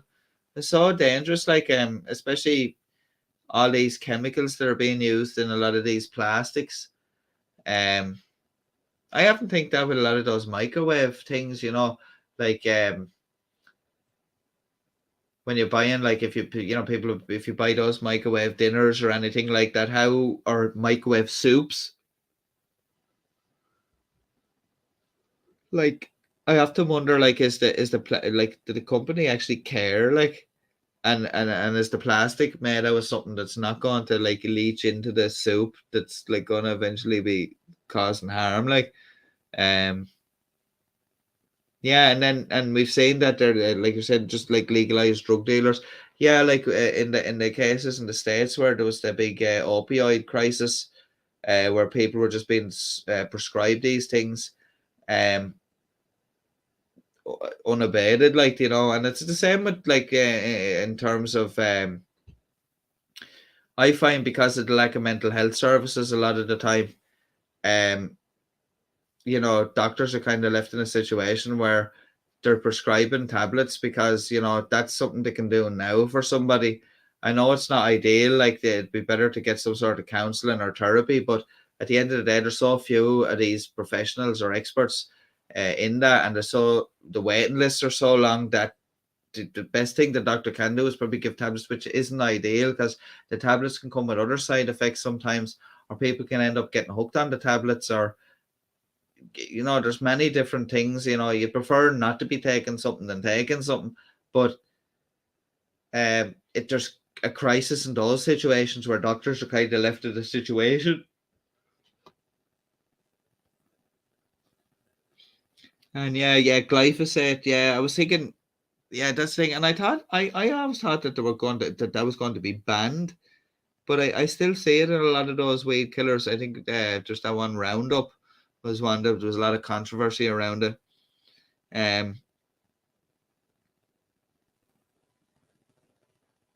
Virtual Fuck saying, I have mostly had fun in my life, and when my time comes, no one can say I died of nothing. I am okay with that epithet. But see, that's the thing. As long as you live your life and you're happy with what you're doing and all, that's all that matters. And you have some good memories. And I know anything can happen to anybody at any time and all, and we can only try our best to kind of look after ourselves in terms of, like, if people are smoking, to kind of try give that up, or kind of get a bit more exercise, or just anything at all to kind of just improve your health a bit, like. But it is hard, like, but you know, I suppose anything could happen. I know there's people out there that are completely obsessed with what they eat and what the, you know, stuff's made out of and all. And, you know, they completely go out of their way, and then, you know, they could do all of that and end up something else happens to them. And you think, you know, but, you know, I suppose you can only do what you can do. So probably going to wrap this stream up now shortly. It's getting fairly late here. It's actually 10 to 5 in the morning here. Would you believe it? But not to worry, because I had a bit of a lie on this morning anyway, and I have nothing planned for today. So get a bit of a nap. I won't stay in bed all day, but I will get a bit of a nap there. Kiwi Dave saying my mum needs to go see the doctors. Her hands have swollen up so badly that she can't get her hands are swollen up badly. She can't get into them until next Tuesday. And see, that's another thing as well. Yeah, the hospitals and even doctors and all, it's so so overrun. Like, you know what I mean? They're so I suppose under pressure. There's not enough doctors, whether it be in hospitals or just GPs. That's the thing that they're talking about here in the next few years. It's going to be a crisis in Ireland. It's a GP crisis, because there's more GPs set to retire in the next 10 years. And I mean, there's a staggering amount compared to what they reckon will be actually coming on as GPs. You know, it's just people don't want the long hours, and it's just it is a tough job, like, you know. And but yeah, that's a thing there, Dave, where it's tough, like when you have a family member and they're trying to get in to see the doctor, and it's just you're left waiting to get in, especially when it's something like that with your hands, like, you know, it's quite bad, like. But yeah, I can only see things getting worse here in Ireland, and when that starts happening, when the GPs start retiring, it's just going to be harder for people to try find an alternative GP, especially if you're living in a small town where there's not like that many doctors to start with, you know. But yeah, to even the hospitals here, and I think in the UK they're starting to tell people, like, don't come to the hospital unless you really need to, because they're really under pressure at the moment, especially with like the virus is starting to spike up again, and there's a couple other things kind of in tandem with it happening over here in Ireland. We had a lot of cases in children of that RSV virus, and there was a whole thing there in Ireland and the UK recently about that strep that a lot of kids were having. I think one child actually died from it.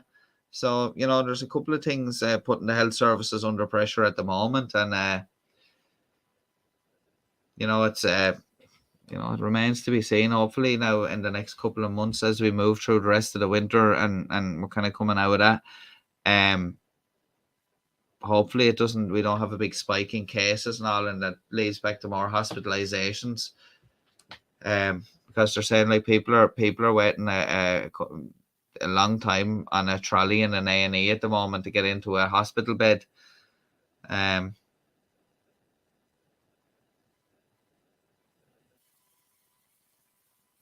Yeah, geez, I feel bad there, because I should have said that there as well, Dave. No, I hope she's all right. I hope she gets in, sees doctor, and everything's good, and she gets sorted out, because I'm sure that can be pretty painful.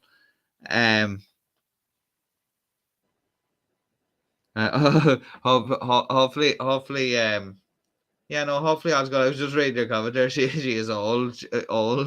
She has had a good life. She wouldn't like you said that. I think it's something. I think it's something she has touched and reacted to it. Yeah, it caused a swelling. You know.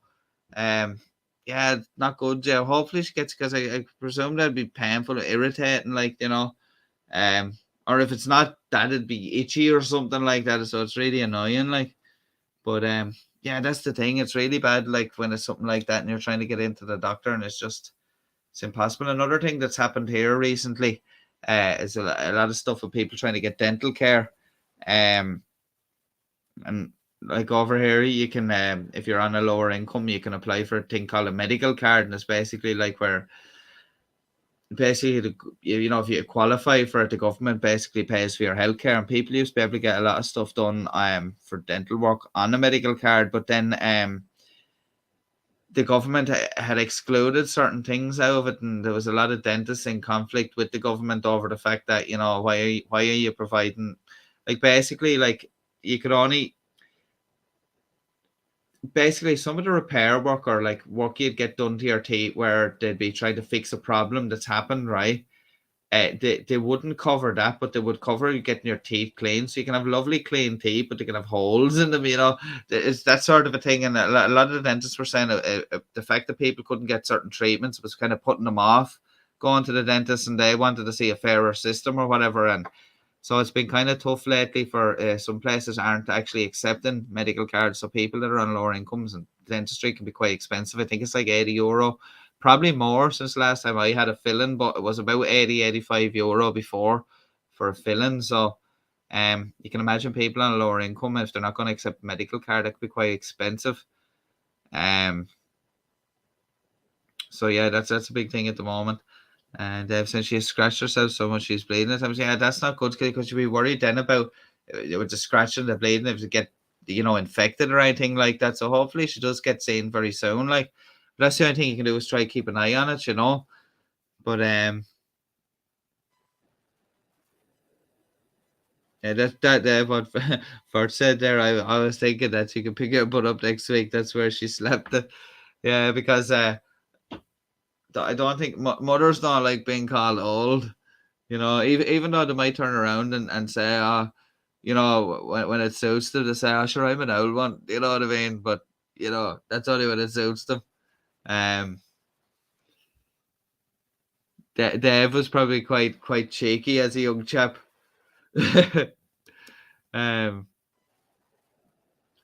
So yeah, before I wind up the stream, I have one more clip that I have in the list here to play, and kind of very unrelated and random, but sure we'll give it a go anyway. It's a people smuggler bust, only a short minute long clip, but it's basically people smuggler had come across the border with a bunch of dudes in the car that he was smuggling in, and I'm quite surprised at the amount of people that managed to hop out of this vehicle, but yeah, quite shocking when you see this sort of thing going on. And the terrain around the area, the road is quite thick and also quite hard for these border patrol agents to try get out and about and like track these people down after they've bailed out. So let's have a little look at this clip, and that should kind of bring us on into the end of the stream. I had mentioned there that we were going to look at an arsonist in Michigan, but what I'm going to do is I'm going to have that for the next live stream. So we're going to cover that one there, and I also have another car chase to cover as well. Yeah, and we'll be actually looking in the next live stream, as I said, at a couple of bits to do with Irish crime as well. So might even find a couple of YouTube videos as well that we can have a look at with Garda interactions and stuff like that. So we might do that on the next stream. But what I'm going to do is I'm going to play this people smuggler bus now. Going to get a bit of a drink, and I'll be right back with you.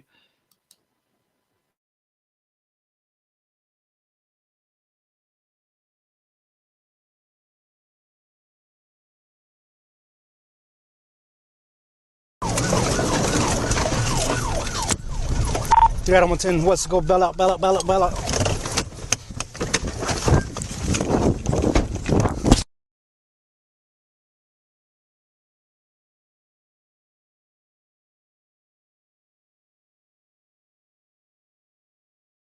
¡Güey, te voy a agarrar!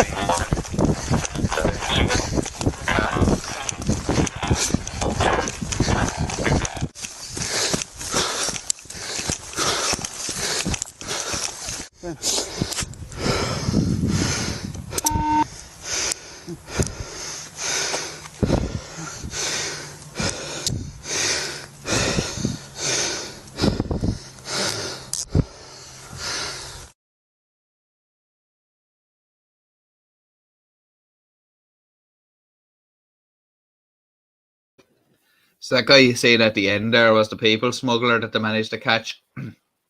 Hopefully to put an end to his operation.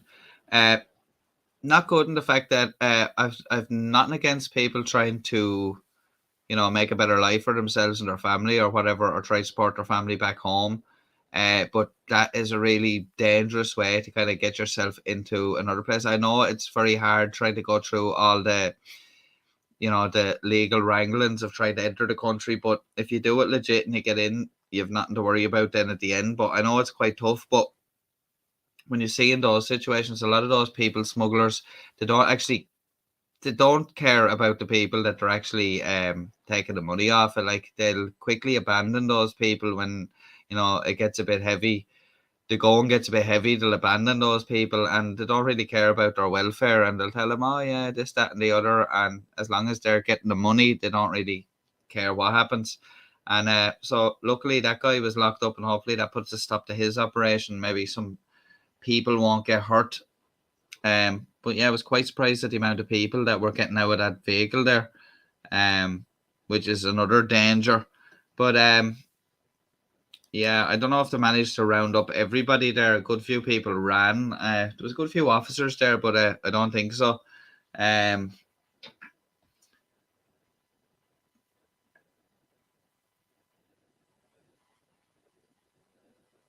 Yeah, I just seen Dave's comment there. Yeah, that's probably a good idea. A pair of gloves to go over, just kind of stop scratching or whatever, you know.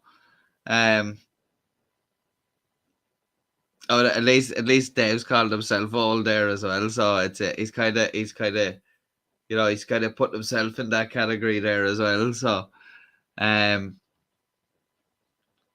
yeah, hopefully that all works out there anyway, because yeah, I'd say that's terribly annoying, and then it's as well, it's worrying as well, you know, when someone has, you know, trying to get sorted out and they're kind of left in limbo, like. But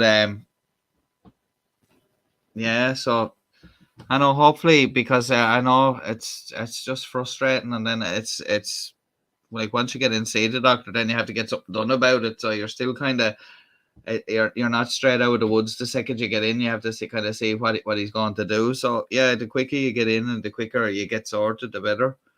But yeah, so I think I was gonna end the stream here now in a second. I want to thank everybody that's still here for coming along. I know Vert and Kiwi Dave are still here. And I'm not sure if anyone's still watching over there on Facebook. It doesn't tell me how many people are watching on Facebook here. But yeah, thanks to everyone for coming along. I hope you did enjoy it. And yeah, I hope a few of the clips and all and the stories were interesting. I have a couple of things to cover in the next one. As I said, that Michigan arsonist.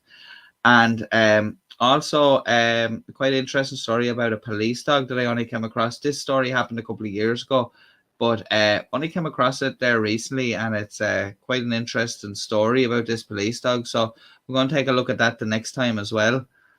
Yeah, and I have obviously I have a few other clips. I have a couple of pursuit clips to look at, and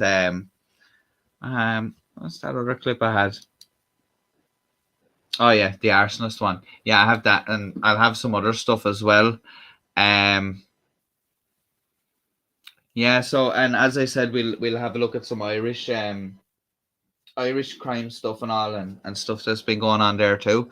And yeah, so as I said, thanks very much to everyone for coming along, and thanks for everyone that anyone that's got this far. If you're watching it on the replay, I really appreciate it. And if you would drop a like at the end of the video, it'd really help get the video out to more people. And yeah, definitely, Dave, hopefully the next live stream will have a bit of good news. Hopefully she'll have been in and seen the doctor, and hopefully we'll have a new live stream in the next couple of days. And geez, Bert there saying I have to go to bed, dentist in the morning. We were only talking about dentist. Happy New Year, good thoughts for Dave's mom. Take care, Degenerate Watch, and yeah, I hope the dentist appointment goes well tomorrow anyway. And yeah, have a good night and Happy New Year to you as well. And thanks very much for coming. And yeah, and as we said, hopefully Dave's mother gets seen and gets a speedy recovery anyway. And so thanks to everyone for coming. I'm going to head off now, get a little drink of water, and then head to my bed for a little while anyway. So thanks to everyone for coming, and I'll see you all on the next one. So as always, stay safe, take care. Peace, guys.